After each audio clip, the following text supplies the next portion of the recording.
بسم اللہ الرحمن الرحیم. دستوریت اور جمہوریت کے اوپر اتنا کچھ لکھا جا چکا ہے پچھلے تقریباً 100 سال میں، تو بہت زیادہ لکھا گیا ہے، اور برِ صغیر پاک و ہند میں بھی بہت کچھ اتنا لکھا جا چکا ہے کہ دستوریت اور جمہوریت کے حوالے سے یہ ابہام پیدا ہو گیا ہے کہ یہ بذات خود جو ہے یہ کوئی اصطلاحات نہیں بلکہ یہ ایک سیلف ایویڈنٹ حقائق بن گئے کہ اگر کوئی بھی سیاسی جدوجہد ہوتی ہے تو وہ دراصل اگر وہ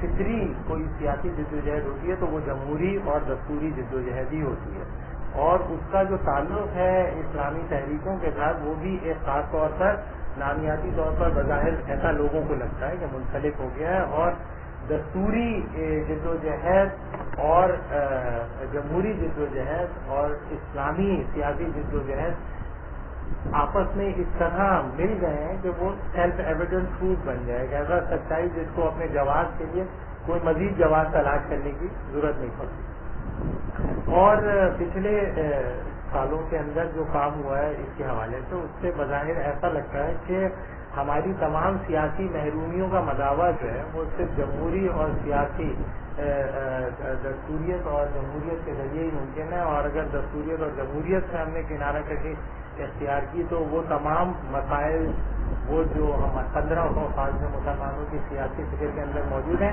وہ سب دوبارہ سے دہرائیں گے، اور جمہوری اور دستوری جدوجہد کے نتیجے میں ان سب کا مداوع کیا جا سکتا ہے. اب یہ جو دستوریت اور جمہوریت کا جو موضوع ہے چونکہ بہت تفصیلی اور بہت پروفاؤنڈ موضوع ہے، لہذا اس کو بہت طریقوں سے ہم ڈسکس کر سکتے ہیں. ایک یہ کہ اس کی ہم تاریخیت میں چلے جائیں کہ دستوریت اور جمہوریت کی تاریخ کیا ہے، وہ کس طرح سے پیدا ہوئی اور کس طریقے سے اس نے مغرب کو مستقر کیا اور اس کے بعد وہ اسلامی دنیا کے اندر بھی آ گئی، اور اس کے کیا تاریخی تناظر ہے اس کا. ایک دستوریت اور جمہوریت کو دوسرا طریقہ دیکھنے کا یہ ہے کہ ہم دستوریت اور جمہوریت کی مختلف سیاسی اشکال یا مختلف اس کی فارم سے بحث کریں کہ ریٹن کانسٹیٹیوشنلزم کیا ہوتا ہے، ان ریٹن کانسٹیٹیوشنلزم کیا ہوتا ہے. ڈیموکریسی ایک طرح کی نہیں ہوتی، سوشل ڈیموکریسی ہوتی ہے، کیا کہتے ہیں لبرل ڈیموکریسی ہوتی ہے، نیشنلزم کے ساتھ چلی جاتی ہے تو کوئی اور شکل اختیار کر لیتی ہے، فاشزم کے ساتھ چلی جاتی ہے تو کوئی اور شکل اختیار کر لیتی ہے. یعنی کہ ایک دوسرا جو دائرہ ہے اسی دستوریت اور جمہوریت کے ڈسکورس کا وہ یہ کہ اس کی مختلف مینیفیسٹیشن، اس کے مختلف اظہار کیا کیا ہے، اس سے بھی بحث کی جا سکے. دوسرا ایک جمہوریت اور دستوریت کن مجرد اصولوں کے اوپر بیس کرتی ہے، اور دستوریت اور جمہوریت کے پیچھے جو مجرد اصول ہیں معاشرے کی سطح کے اوپر، فرد کی سطح کے اوپر اور ریاست کی سطح پر، ان مجرد اصولوں سے ہم بحث کر سکتے ہیں اور یہ بتا سکتے ہیں کہ جمہوریت اور دستوریت جو ہے وہ کس قسم کے مجرد اصولوں کے اوپر بیس کرتی ہے، اور اس کے نتیجے میں حصول اقتدار، انتقال اقتدار اور نظام اقتدار کے ڈھانچوں کو کس طرح سے مرتب اور مربوط کرتی ہے. یہ ایک الگ پورا کا پورا دائرہ ہے اسی حوالے سے. پھر دوسرا یہ کہ دستوری اور جمہوری نظام کی غیر اقداری ہونے کی دلیل جو نکالتے ہیں کہ دستوری اور جمہوری سیاسی نظام محض ایک ڈھانچہ ہے اور وہ اس کے اندر کوئی بھی روح داخل کی جا سکتی ہے، اس کے اندر سوشلزم کی روح داخل کی جا سکتی ہے، اس میں اسلام کی روح داخل کی جا سکتی ہے، اس میں لبرلزم کی روح داخل کی جا سکتی ہے. تو اس کی غیر اقداری حیثیت یا اس کی اقداری حیثیت کے حوالے سے ہم بحث کر سکتے ہیں. اسی طریقے سے دستوریت کے ذریعے سے حقوق انسانی کے فروغ اور حقوق انسانی کا تحفظ کی جو پوری بحث ہے اس سے ہم اس کو ہم اینالائز کر سکتے ہیں. اسی طریقے سے دستوری جدوجہد اور جمہوری جدوجہد کی عدم موجودگی کسی بھی ایسی سیاسی جدوجہد کی طرف لے جاتی ہے جو کہ لامحالہ متشدد ہوتی ہے، اور یہ سمجھنا ہے کہ دستوریت اور جمہوریت دراصل امن کے لیے بنیادی شرط ہیں کسی بھی سیاسی فکر میں یا کسی بھی سیاسی تحریک میں، اور کوئی بھی ایسی سیاسی تحریک جو کہ غیر جمہوری اور غیر سیاسی اور لامحالہ متشدد ہوتی ہے اس کے درمیان جو ان مختلف لٹریچر نے جو آرگینک ریلیشن شپ اسٹیبلش کر رکھا ہے اس پر بھی ہم بحث کر سکتے ہیں. اسی طریقے سے دستوری اور سیاسی دستوری جمہوری جدوجہد جو ہے وہ بنیادی طور پر کس طریقے سے اسلامی تحریکوں کے انقلابی پروگرام کو ممکن بناتی ہے یا ناممکن بنا دیتی ہے, اس سے بھی ہم بحث کر سکتے ہیں. تو اتنی زیادہ اس کی ڈائمینشن ہے. میں جس ڈائمینشن کو فوکس کروں گا وہ یہ آخری ہے کہ کس طریقے سے دستوری اور جمہوری جدوجہد کے نتیجے میں اسلامی انقلابی تحریکوں کی نمو پانے کی, اس کے اسٹیبلش ہونے کی, اس کے ڈیولپ ہونے کے کتنے امکانات ہیں اور کتنے امکانات نہیں ہیں. ہمارا یہ خیال ہے کہ ہسٹوریکلی یہ صرف محض اصول, میں ظاہر ہے کچھ اصولی باتیں کروں گا, لیکن یہ کہ یہ ہسٹوریکلی بھی آپ ایکسپلیکیٹ کر سکتے ہیں کہ دستوری اور سیاسی دستوری جمہوری جدوجہد کے نتیجے میں اسلامی تشخص کسی بھی مذہبی تحریک کا کمزور سے کمزور تر ہوتا چلا جاتا ہے اور بنیادی طور پر اس میں اور ایک سیکولر سیاسی جماعت کے اندر کوئی بنیادی یا اصولی فرق باقی نہیں رہتا. تو یہ تو بیسیکلی جو کانٹیکٹ ہے اس سے دراصل دو چیزیں مقصد سے, ایک مقصد تو یہ کہ ہم یہ بتانے کی کوشش کریں کہ یہ جو چیز میں جو کانسیپٹ آپ کے سامنے پیش کروں گا انتہائی کمپلیکس ہے اور اس کی بہت زیادہ ڈائمینشن ہے, تو ان سب کا احاطہ اس وقت ممکن نہیں ہے. میں صرف وہ ایشوز دے رہا ہوں جو کہ بنیادی طور پر جن کو اختیار کر کر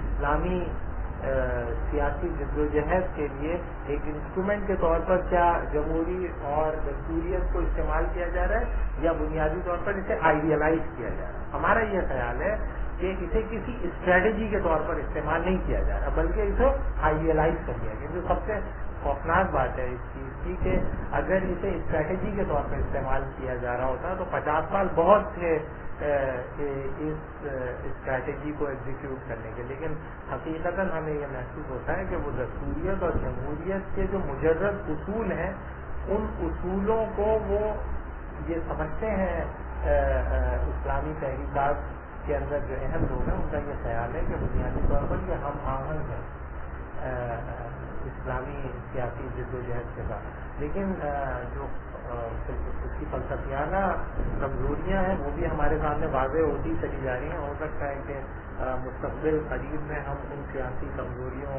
اور ان نظریاتی کمزوریوں کی واضح طور پر نشاندہی کر کر اس کے الرغم کوئی دوسرا سیاسی نظام یا کوئی دوسری سیاسی جدوجہد کی کوشش کر سکیں. تو میں جو ڈسکشن کروں گا اس کے اندر میں دستوریت اور جمہوریت کو کس بنیاد پر اسلامی تحریکات قبول کرتی ہیں, نمبر 1.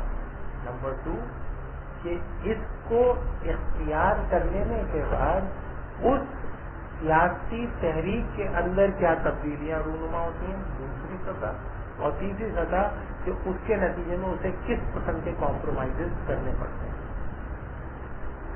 اور یہ جو آگے کے دو ہیں بالکل پریکٹیکل ہیں, ان کو سمجھنے کے لیے کوئی فلسفے کی ہمیں ضرورت نہیں ہے, بالکل یہ ہمارے سامنے کی چیزیں ہوں گی. اس لیے میں نے کوشش کی کہ اس کو زیادہ فلسفیانہ نہ رکھوں بلکہ اس طرح کا رکھوں جیسے ہمارے لیے انڈرسٹینڈیبل ہو.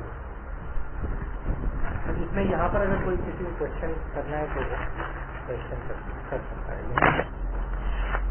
یا آگے چلتے ہیں. دراصل پورا بیان کر دیں اس کے بعد سوال آتا ہے. یہ ہوگا کہ جو شروع ہو رہی ہے وہ آپ کو باقی بیان کرنے میں حاصل آپ ایسے کوشش کریں کہ آدھے گھنٹے میں وغیرہ ہم ختم کرتے ہیں اور اس کے بعد پھر ہم سوال دیکھیں مسلمانوں کم از کم سب کانٹیننٹ کی جو تاریخ ہے یا بر صغیر پاک و ہند کی جو تاریخ ہے اس میں ہم بار بار مختلف ہمارے جو سیشنز ہوتے ہیں اس کے اندر ہم 1919 کو ایک بنیادی ریفرنس پوائنٹ کے طور پہ لیتے ہیں یا ہسٹوریکل ریفرنس پوائنٹ کے طور پہ لیتے ہیں. پھر اس کے بعد سے ہماری سیاسی فکر جو تھی وہ تبدیل ہونا شروع ہو گئی. یعنی کہ مسلمانوں کو 1775 سے لے کر 1857 تک بلکہ 1857 کے بعد بھی 1920 تک یا 1919 تک پہ در پہ شکستیں ہوئیں اور ان پہ در پہ شکستوں کے نتیجے میں یہ خیال راسخ ہو گیا کہ اب جو ہے کوئی ایسی سیاسی جدوجہد ممکن نہیں ہے کم از کم بر صغیر پاک و ہند میں جس کی بنیاد سے غلبہ اسلام ممکن ہو سکے. اور جب غلبہ اسلام سے مراد لی جاتی تھی تو وہ ریاستی غلبے کی یعنی کہ جو 1857 سے لے کر 1919 تک جو جدوجہد ہوئی وہ ریاست کے اوپر کسی نہ کسی طرح دوبارہ اپنا جو تسلط تھا وہ قائم کرنے کی جدوجہدیں تھیں. لیکن اس کی شخصی سطح کے اوپر اور معاشرتی سطح کے اوپر اور ریاستی سطح پر تینوں سطحوں پر اس کی کوشش ہوئی لیکن بنیادی طور پر وہ ایک سیاسی جدوجہد. اس میں پیدر پہ ناکامیوں کے نتیجے میں یہ تھاٹ ڈیولپ ہوئی کہ کیا اس سیاسی اسٹرگل کے نتیجے میں ہم اپنا تشخص اور اپنی حیثیت برقرار رکھ سکیں گے. تو کچھ زیادہ تر لوگوں کا یہ خیال تھا کہ شاید ہمارے لیے ممکن نہیں ہے. لہذا ایک پریگمیٹک ڈیسیژن لیا گیا کہ ہم اس پوزیشن سے پیچھے ہٹ جاتے ہیں اور تحفظ اسلام کی کوشش کرتے ہیں اور اس کے لیے پہلی سطح کے اوپر سیاسی عمل سے باہر نکل جائیں اور معاشرتی اور مذہبی سطح کے اوپر اپنی تنظیمیں نو کریں اور اس کے نتیجے میں تحفظ امت کی کوشش کریں اور تحفظ علوم دین کی کوشش کریں اور اس کی طرف جو ہے توجہ رہی. لیکن اگر یہ بات صرف اسی سطح تک رہتی تو بات ٹھیک تھی تو کہ ممکن ہے کہ 50 یا 100 سال بعد ہم ایک بہتر حکمت عملی کے ساتھ آتے. لیکن ایسا ہوا نہیں بلکہ ہم اس سیاسی تناظر سے یا اس سیاسی دائرے سے نکل کر ایک دوسرے سیاسی دائرے کے اندر ہم نے اپنی جدوجہد کا آغاز کیا اور وہ دستوریت اور جمہوریت. اور یہ صرف مسلمانوں کے ساتھ نہیں ہوا. ظاہر ہے کہ اس دور کے رائزنگ ٹرینڈ تھے کہ اس زمانے میں جو بھی انقلابی تحریکیں اٹھ رہی تھیں انہوں نے جمہوری اور دستوریت کے اندر پنپنے کی بھی کوشش کی. جیسے جرمنی کے اندر سوشل ڈیموکریٹک پارٹی تھی اور مختلف انقلابی تحریکیں تھیں جو سوشلسٹ تحریکیں تھیں. انہوں نے بھی دستوریت اور جمہوریت کو اختیار کرنا شروع کر دیا تھا. اور اس کے بعد جو ہے وہ بنیادی طور پر یہ سمجھتے تھے کہ اگر اسلامی شخصیت یا اسلامی معاشرت یا اسلامی ریاست یا قیام کی کوشش ممکن ہے دستوریت اور جمہوریت کے زیر اثر. یہ بنیادی طور پر ایک پریگمیٹک ڈیسیژن تھا. اس کی وجہ یہ تھی کہ دستوریت اور جمہوریت کچھ حقوق کے تحفظ کی بات کرتی ہے کہ بنیادی انسانی حقوق کا تحفظ کر دیا جائے اور ان بنیادی حقوق کے تحفظ کے اندر آپ مذہبیت کو بھی ایک حق کے طور پر تسلیم کروا لیں اور اس بنیادی حق کے زیر اثر جو ہے اپنے آپ کو محفوظ کر لیں اس بننے والے موجودہ سیاسی نظام کے اندر اور اس چھتری کے نیچے پھر اپنی تشخص کی جدوجہد بھی کریں اور آگے بڑھیں اور ایک وقت آئے کہ اس سیاسی نظام کے اندر ایک طاقتور کمپوننٹ کے طور پر اپنا اظہار کریں. لیکن حقیقت ایسا ہوا نہیں. ہسٹوریکلی ایسا ہوا نہیں. لیکن ہم نے پچھلے 50 سال میں یا 60 سال میں کم از کم بر صغیر پاک و ہند کے اندر دستوریت کو انسٹرومنٹ کے طور پہ نہیں بلکہ آئیڈیل کے طور پر اختیار کرنا شروع کر دیا. جو ہماری سیاسی فکر کے اندر جو بنیادی تبدیلیاں رونما ہوئی اس کے نتیجے میں یہ نہیں ہوا کہ وقت گزرنے کے ساتھ ساتھ دستوریت اور جمہوریت کو انسٹرومنٹلائز کر ایک ایسا سیاسی دائرہ یا ایک ایسا سیاسی پیراڈائم ڈیولپ کر لیا جاتا جو آگے چل کر بتدریج اس کو کمزور کرتا ہے لیکن وہ اس کو مزید طاقتور ہے. اور یہ دو طرفہ پروسیس ہوا. ایک طرف تو جمہوری اور سیاسی نظام کو اسلامی جواز پہ جواز ملتا چلا گیا اور وہ طاقتور سے طاقتور ہوتا چلا گیا اور اس کی جو کاسٹ پے کی وہ اسلامی تحریک نے کی اور اس کے نتیجے میں ان کا اسلامی تشخص کمزور سے کمزور تر ہوتا چلا گیا. میں ان 5-6 بنیادی جو ڈائمینشن ہے اس کی نشاندہی کر دوں گا. اس کے بعد پھر ہم کوشچن آنسر کرتے ہیں. لیکن اس سے پہلے ایک اصولی بات کہ اسلامی تحریک بنیادی طور پر دعویٰ کیا کرتی ہے. ہمارا یہ خیال ہے کہ مذہبی تحریک بالعموم اور اسلامی تحریک بالخصوص ایک خاص قسم کے تصور خیر کی دعوت ہے. اور وہ تصور خیر وحی کے ذریعے ہم تک پہنچا ہے، اور وحی صرف ایبسٹریکشن کے اندر نہیں رہی، بلکہ اس وحی کی حضرت صلی اللہ علیہ وسلم نے تفسیر کی جو سنت کی بنیاد پر ہمارے پاس محفوظ ہے، اسے صحابہ نے پریکٹس کیا اپنی زندگیوں کے اندر، اس کو تابعین نے پریکٹس کیا، اس کو تبع تابعین نے پریکٹس کیا، اور پھر وہ علماء اکرام اور صوفیہ اعظام کی جدوجہد کے نتیجے میں عوام تک منتقل ہوئی۔ لہذا ایک پورا کا پورا اسلامی روایتی نظام ہے اور ایک پورا کا پورا اسلامک ٹریڈیشن ہے جس کے ذریعے یہ خیر جو کہ خدا کی طرف سے وحی کیا گیا تھا محفوظ ہوتا رہا مختلف تاریخی ادوار کے اندر، جو ہم تک منتقل ہوا۔ تو بنیادی طور پر سیاسی جدوجہد کا بنیادی مقصد اس تصور خیر کی شخصی سطح پر، معاشرتی سطح پر اور ریاستی سطح پر اس کے اصلاح کی کوشش ہے۔ اور اگر کوئی ایسا سیاسی نظام آپ وضع کرتے ہیں جس کے نتیجے میں وہ تصور خیر جو خدا کی طرف سے وحی کیا گیا، جو سنت اور اجماع امت کے بنیاد پر اسٹیبلش ہوا، اس کی شخصی سطح پر، معاشرتی سطح پر اور ریاستی سطح پر بجائے یہ کہ وہ پنپے پھلے پھولے کمزور ہونے کے امکانات پیدا ہو جائیں، تو ہم یہ سمجھتے ہیں کہ اصولی طور پر وہ سیاسی نظام ٹھیک نہیں ہے۔ دوسری بات یہ کہ یہ بہت اصولی بات ہے کہ اسلامی تحریک سیاسی عمل کے ذریعے کسی تصور خیر کی تلاش میں نہیں ہے، بلکہ ایک تصور خیر جو کہ خدا کی طرف سے وحی ہو گیا اس کے اطلاق کی کوشش ہے۔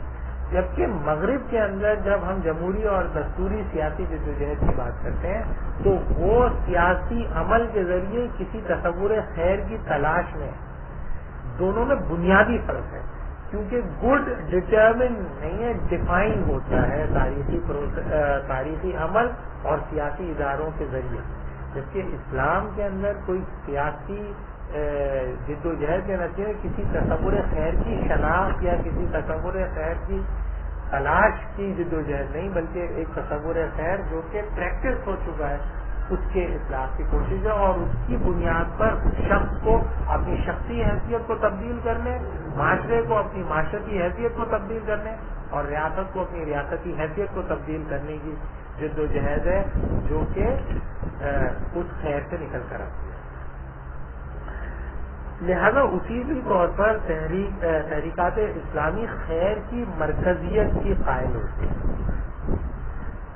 اگر وہ خیر کی مرکزیت کی قائل نہیں ہے تو اس کا مطلب یہ ہے کہ وہ ابھی مکمل طور پر اس قابل ہی نہیں ہوئی، یا وہ مکمل طور پر اس قابل ہی نہیں ہے کہ وہ کسی قسم کی سیاسی جدوجہد میں جا سکے۔ کیوں؟ کیونکہ اسلام کے اندر جب بھی کوئی سیاسی جدوجہد تاریخی طور پر ہوئی ہے تو وہ اس خیر کی دعوت کی طرف ہی ہوئی ہے جو کہ نبی صلی اللہ علیہ وسلم کی طرف سے اسٹیبلش تھا، مستحکم تھا، اور اس کے لیے ہمارے بڑے لوگوں نے بے شمار اور بے دریغ قربانیاں دی ہیں اور اس کے نتیجے میں وہ کامیاب ہوئے۔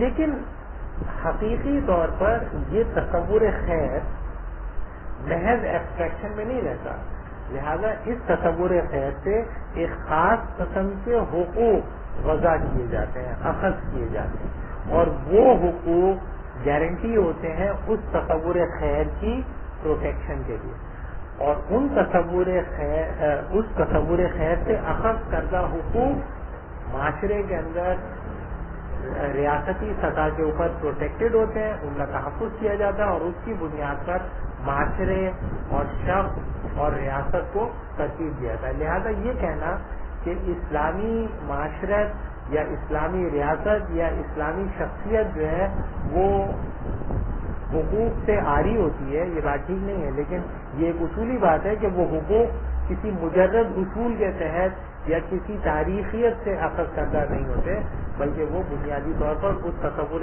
خیر سے اخذ کردہ ہوتے ہیں جو کہ مستحکم اسلامی تفاسیر کے اندر اسٹیبلش ہے۔ اسی طرح جو حقوق وضع کر لیے جاتے ہیں ان حقوق کی جتنی بھی ممکنہ یا تفاسیر ہوتی ہیں، ان تفاسیر کے اندر بھی اصولی طور پر اس بات کا احساس کیا جاتا ہے کہ وہ حقوق اس خیر سے متصادم نہ ہوں جس سے وہ حقوق اخذ کرنا ہے، یعنی کہ آپ ان حقوق کی کوئی ایسی تفصیل پیش نہیں کر سکتے جس کے نتیجے میں اس خیر کے پنپنے کے ہی امکانات معدوم ہو جائیں جس سے وہ تصور خیر اخذ کرتا ہو. لیکن حقیقتاً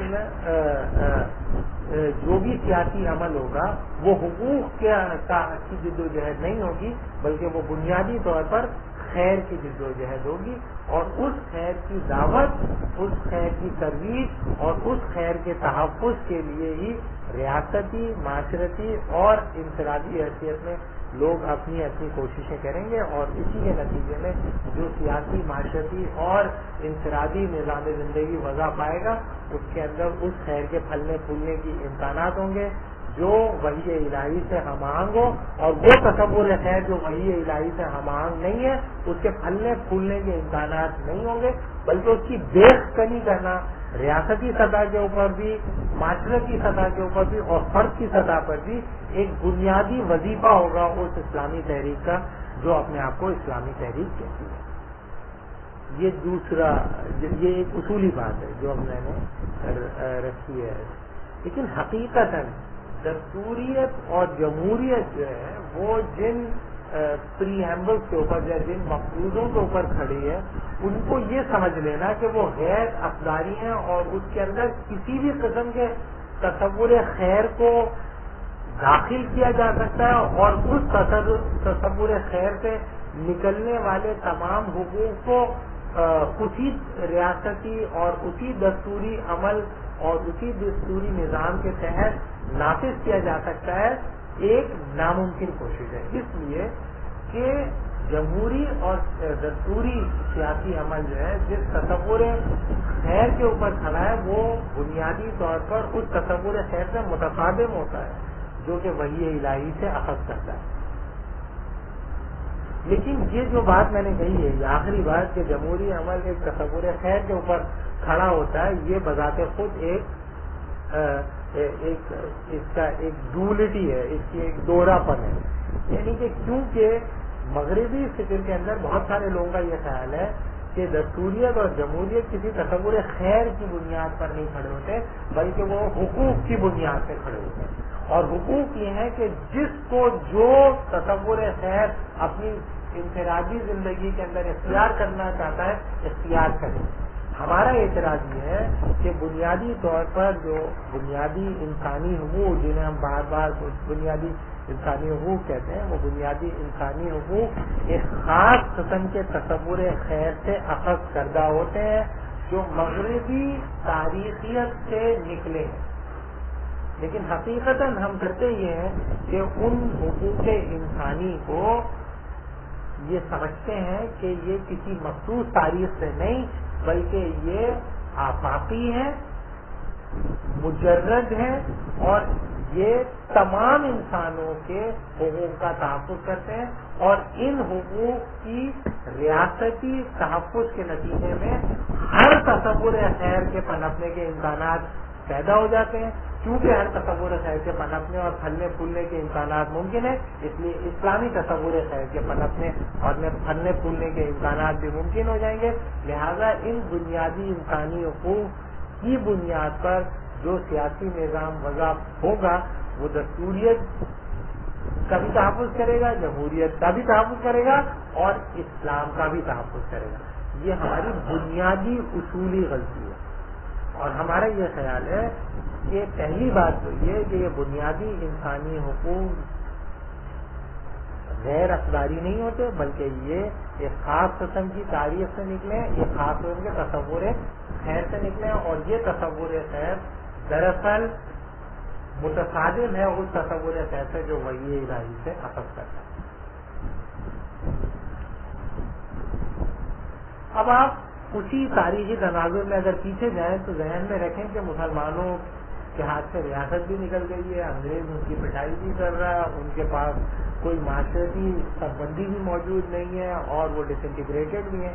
لہذا مسلمانوں نے یہ محسوس کیا کہ اگر اس دستوریت اور جمہوریت کے ذریعے اپنے کچھ بنیادی سیاسی حقوق کو منوا لیا جائے تو مستقبل میں ہم اپنا مذہبی سیاسی تشخص برقرار کر سکیں گے، اور اسی دائرے کے اندر ہم اپنی سیاسی جدوجہد کو عملی شکل دے سکیں گے اور مستقبل میں ہم اتنے طاقتور ہو جائیں گے کہ ہم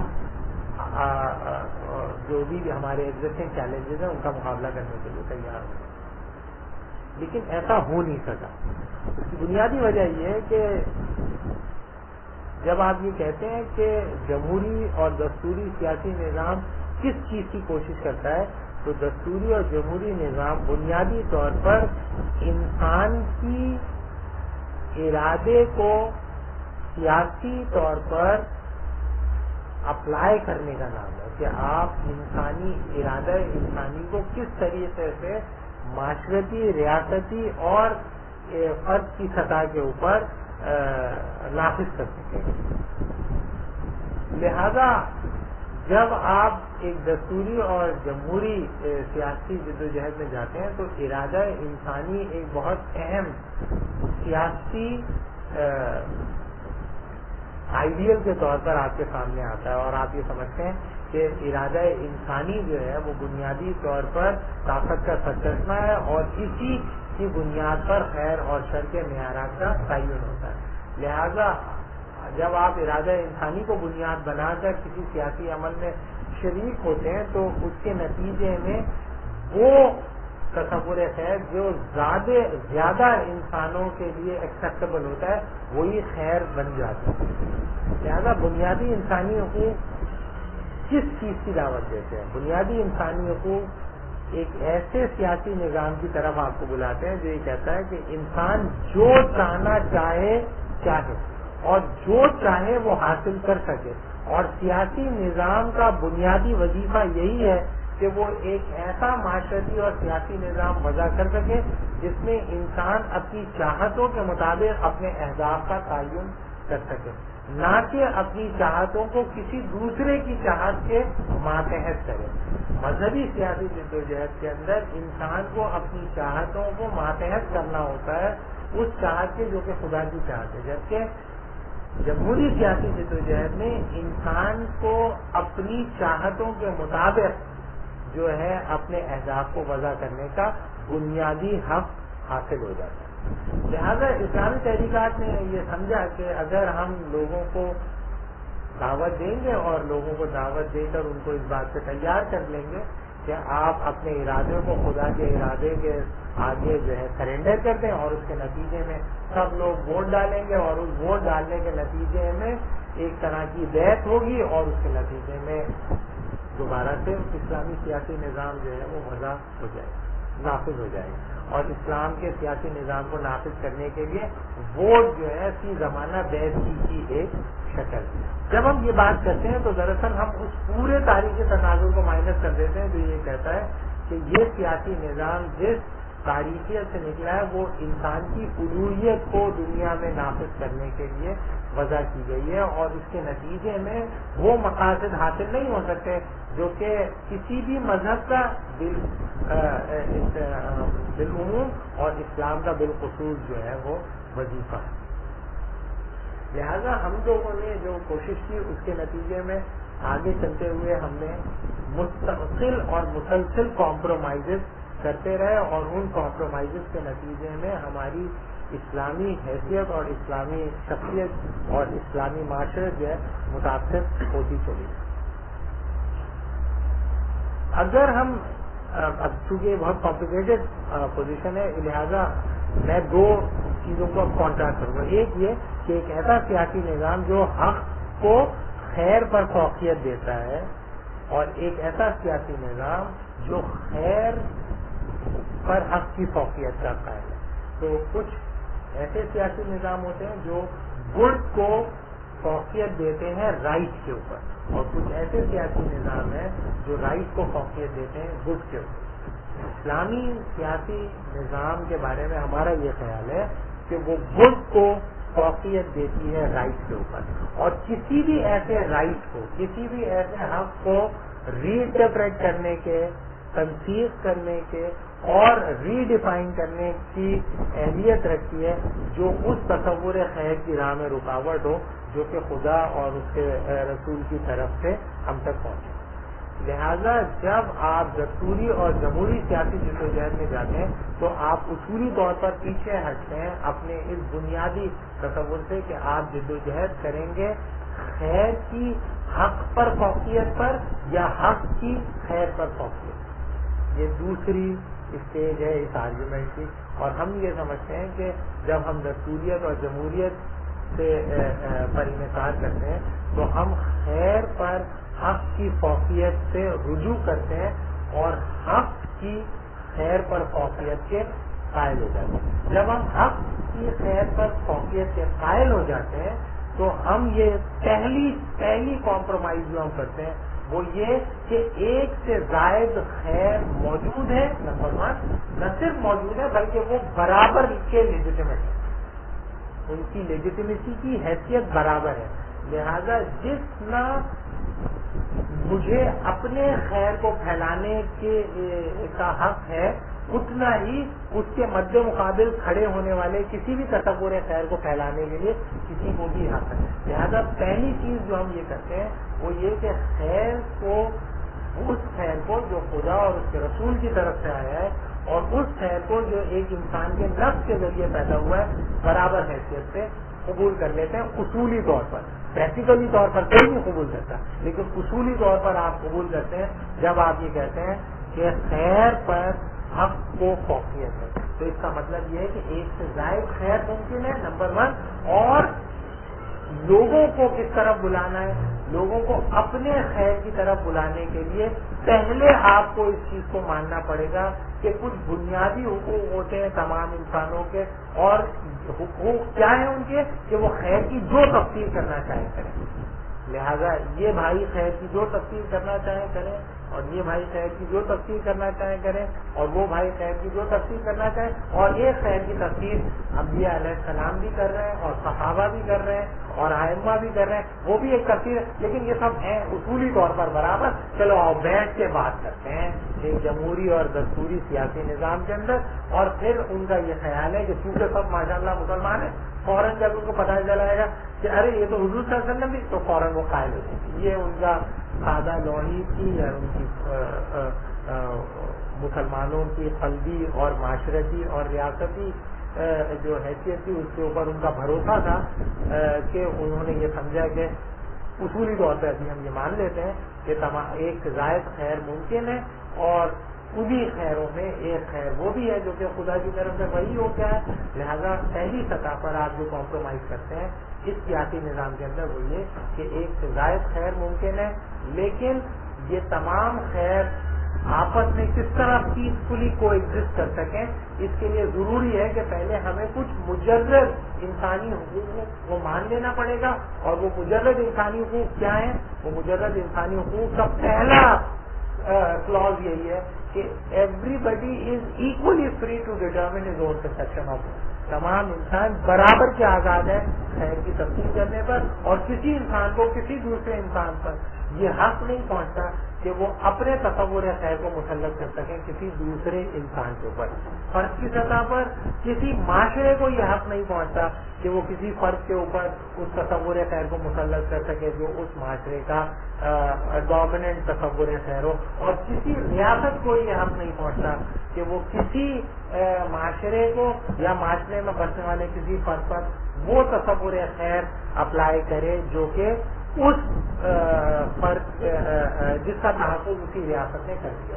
جب آپ یہ کہہ دیتے ہیں تو اس کے نتیجے میں آپ فرد کے اوپر ایک ڈیوٹی, معاشرے کے اوپر ایک ڈیوٹی اور ریاست کے اوپر ایک ڈیوٹی بھی امپوز کرتے ہیں. یہ دوسرا کمپرومائز ہے. دوسرا کمپرومائز آپ یہ کرتے ہیں کہ اب یہ میرا فرض ہے اس سیاسی نظام کے اندر, یہ میرا فرض ہے کہ میں کسی دوسرے انسان کے تصور خیر کے اظہار میں رکاوٹ نہ بنوں. یہ میرا فرض ہے کہ معاشرے کے اندر پھلنے پھولنے, یہ معاشرے کا بھی بنیادی فرض ہے کہ وہ کسی فرد کے تصور خیر کے اظہار کی راہ میں رکاوٹ نہ بنے, اور یہ ریاست کا بھی فرض ہے کہ وہ کسی تصور خیر چاہے وہ کتنا ہی غیر اسلامی, غیر اخلاقی, غیر منطقی ہو, لیکن اس کی راہ میں وہ رکاوٹ نہ بنے. یہ دوسرا کمپرومائز آپ کرتے ہیں. تیسرا کمپرومائز جو آپ کرتے ہیں وہ یہ کمپرومائز کرتے ہیں کہ آپ یہ کہتے ہیں کہ ریاست خیر کے معاملے میں نیوٹرل ہو جائے. کیونکہ آپ پہلے یہ مان چکے ہیں نا کہ حقوق تو بنیادی طور پر ایبسٹریکٹ ہوتے ہیں اور حقوق تو تمام انسانوں کے لیے ہوتے ہیں اور تمام انسانوں کے لیے ہوتے ہیں تو وہ ایکولی ڈسٹریبیوٹیڈ ہوتے ہیں کیونکہ آل آر ایکول بفور لا، تمام لوگ برابر ہیں.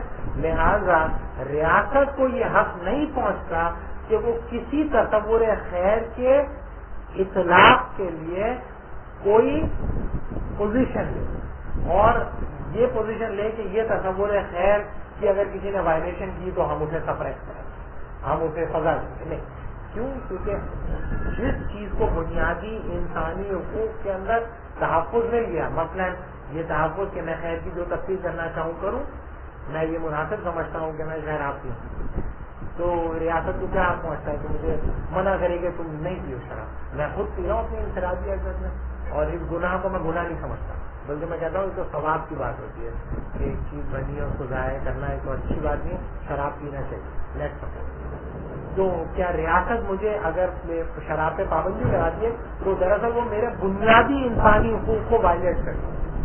اگر ایک معاشرہ یہ کہتا ہے کہ ہم معاشرتی طور پر پسند کرتے ہیں کہ مردوں کی مردوں سے شادیاں ہوں اور عورتوں کی عورتوں سے بھی شادیاں ہوں، یہ مناسب ہے، اس میں کوئی پرابلم نہیں، معاشرے کو کوئی اعتراض نہیں ہے اور فرد کو بھی کوئی اعتراض نہیں، لیکن ریاست کے لیے قابل قبول نہیں تو ریاست کو کوئی حق نہیں پہنچتا کہ وہ اس کے اوپر یہ قدغن لگائے کہ تم یہ نہیں اسلام کے خلاف ہے یا یہ انسانیت کے خلاف ہے یا انسانی تاریخ کے خلاف ہے. یہ اگر آپ کہیں تو وہ دستور کے اندر فوراً امینڈمنٹ کر کر اسے لیجیٹمائز کر دیں. دوسری بات یہ کہ ریاست کو آپ اصولی طور پر پریکٹیکلی میں یہ نہیں کہہ رہا، اصولی طور پہ مان لیتے ہیں کہ ریاست اینٹائر پرفیکشنسٹ ہو جائے اور وہ کسی تصور خیر کے معاملے میں بائز نہ ہو، کسی تصور خیر کے معاملے میں کی طرفداری نہ کرے بلکہ نیوٹرل ہو جائے اور اس کے فرد کی انفرادی حیثیت کے اوپر چھوڑ دیں کہ وہ خیر کی کیا تفصیل کرنا چاہتے ہیں. یہ ریاست. چوتھا کمپرومائز یہ ہوتا ہے کہ آپ ایک ایسی کانٹرڈکشن میں جاتے ہیں کہ ریاست کو آپ کیوں حاصل کرنا چاہ رہے ہیں؟ شرع کے نفاذ کے لیے کہ شرع کیا تمام چیزوں کے معاملے میں نیوٹرل ہوگی، لہٰذا کہ اسلامی ریاست نیسیسریلی پرفیکشنسٹ ہوتی ہے. ایک اسلامی ریاست نیسیسریلی خاص قسم کے تصورات خیر کے معاملے میں نیوٹرل نہیں ہوتی، کبھی بھی کسی تصور خیر کے معاملے میں نیوٹرل نہیں ہوتی. جب حضور صلی اللہ علیہ وسلم کے تشریف لے جانے کے بعد مورتی دھونے شروع ہو گئے تو حضرت ابوبکر نے یہ کہا کہ نہیں یہ اب کیسے ہو گیا، یہ چلو ڈائلاگ کرتے ہیں، آ جاؤ بیٹھ جاؤ سب لوگ، ان کے کچھ بنیادی انسانی حقوق ہیں جو کہ اسلامی ریاست نے ان کو دے دیے تھے، اب یہ بدماش ہو گئے، چلو اب تو وہ حقوق ہم دے ہی چکے ہیں، ان کے جان اور مال میں تحفظ تو ہم دے ہی چکے ہیں. جب انہوں نے یہ نہیں کیا، انہوں نے ان پر لشکر کشی اور ریاست کے تصور خیر کے ساتھ جو ٹکرائے گا اس کو بدترین سزا. تو ریاست کے تصور خیر، ریاست سے آپ ایکسپیکٹ تو یہ کرتے ہیں کہ ریاست نیوٹرل نہ رہے، یعنی کہ ریاست جب انڈین فلموں کے کو چلانے کی اجازت دیتی ہے، ریاست جب کانسرٹ کی اجازت دیتی ہے، ریاست جب طوائفوں کے تبادلے کرتی ہے تو آپ کہتے ہیں کہ ریاست یہ نہ کرے، ریاست نہ کرے، ریاست کو اس کی اجازت نہیں ہے، ریاست بائز ہو جائے، پریجوڈیس اور اسلامی شعار کے تحفظ کے لیے ڈیسیزن ہے.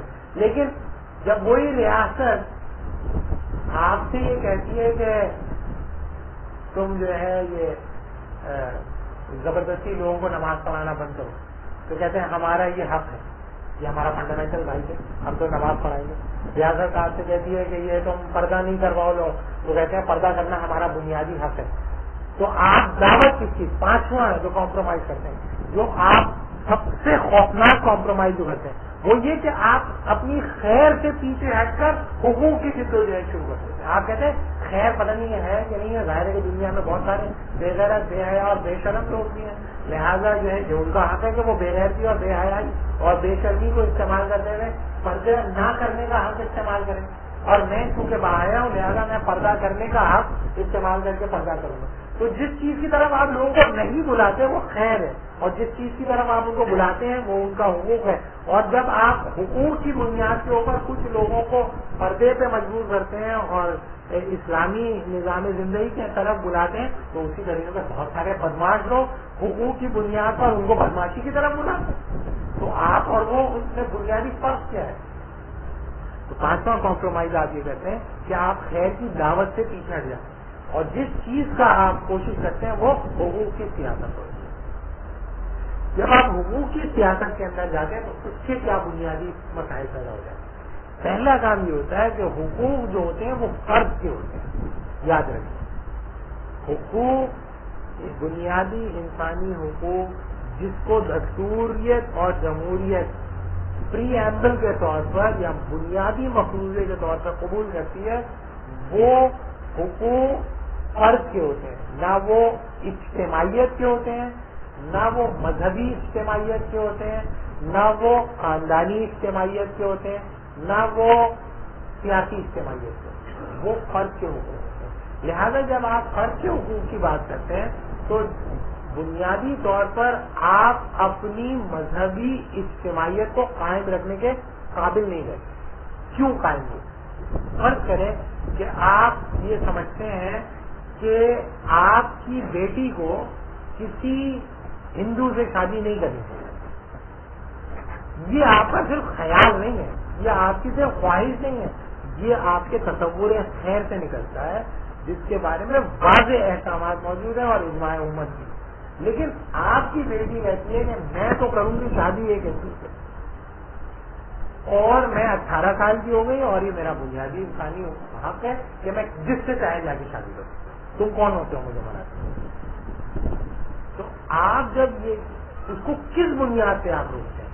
آپ اس کو صرف انفرادی سطح پہ نہیں, مذہبی اجتماعیت کی بنیاد پہ بھی روکتے ہیں, خاندانی اجتماعیت کی بنیاد پر بھی روکتے ہیں اور اس مذہبی علمیت کی بنیاد پہ بھی روکتے ہیں جو آپ تک پہنچے. لیکن اس کے باوجود بھی اگر وہ یہ کام کر گزرے تو اس کے نتیجے میں معاشرتی سطح کے اوپر بھی ایک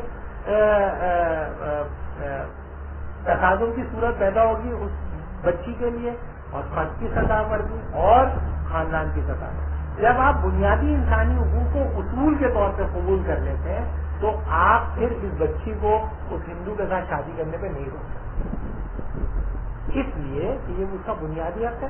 وہ خیر کی جو تفسیر کرنا چاہے کرے. وہ کیوں قبول کرے؟ وہ کہتے ہیں میں نہیں مانتی چاروں اماموں کو, نہ میں حدیثوں کو مانتی, میں کسی کو نہیں مانتی, میں صرف مانتی ہوں اپنے نفس کو. اور اس کا جو آپ نے سیاسی تحفظ دے دیا ان کو کہ نفس ہی تمہارا خدا ہے, اور نفسی کی بنیاد پر تو تم جو چاہنا چاہو اور جو تم چاہو گے وہ تم حاصل کر سکو. لہذا جب وہ کہتی ہے کہ میں ایک ہندو سے شادی کروں گی تو اس کو آپ اصولی بنیاد پہ نہیں روک سکتے. کیوں؟ کیونکہ آپ تو حقوق کو پہلے پری ایمبل کے طور پر قبول کر سکتے ہیں. اس کے نتیجے میں آپ کی اجتماعیت ڈس انٹیگریٹ ہوتی شروع ہوتی, آپ کی خاندانی اجتماعیت ڈس انٹیگریٹ ہوتی شروع ہوتی. اور جیسے جیسے حقوق کی سیاست جنم لیتی ہے, جیسے جیسے حقوق کی جد و جہد پنپتی ہے, اس کے نتیجے میں مذہبی اجتماعیت مضبوط نہیں بلکہ کمزور ہوتی ہے, خاندان ڈس انٹیگریٹ ہوتے ہیں اور کلیکٹیوٹی کی ہر فارم ڈس انٹیگریٹ ہوتی ہے. یہ صرف اسلام کے ساتھ یہ نہیں ہوتا, اس کے نتیجے میں کوئی اجتماعیت برقرار نہیں رہ سکتی اور اس کے نتیجے میں انڈیویجولائزیشن ہوتی ہے. اگر آپ کہیں تو فیکٹس کے ساتھ ہم اس کو آرگیو آؤٹ کر سکتے ہیں کس طریقے سے بے شمار اجتماعیت, یعنی کہ ابھی لنڈن کے اندر 2003 کے اندر سروے ہوا تھا, 70% جو وائٹ مین ہے سینٹرل لنڈن کے اندر اکیلا ہوتا ہے, اکیلا رہتا ہے. کیوں؟ کیونکہ جس بنیادی انسانی حقوق کے فریم ورک میں وہ رہتا ہے اس کی بنیاد پر کوئی خاندان چل نہیں سکتا. جیسے ہی انسان کے درمیان کانفلکٹ ہوتا ہے, اس کانفلکٹ کے لیے رجوع وہ کسی ماورائے عقل خیر یا کسی ماورائی تصور خیر کی طرف نہیں دیکھتا بلکہ وہ اپنے وضع کردہ تصور خیر کی طرف دیکھتا ہے جس کو پروٹیکٹ کیا اس انفرادی بنیادی حقوق کے فریم ورک میں.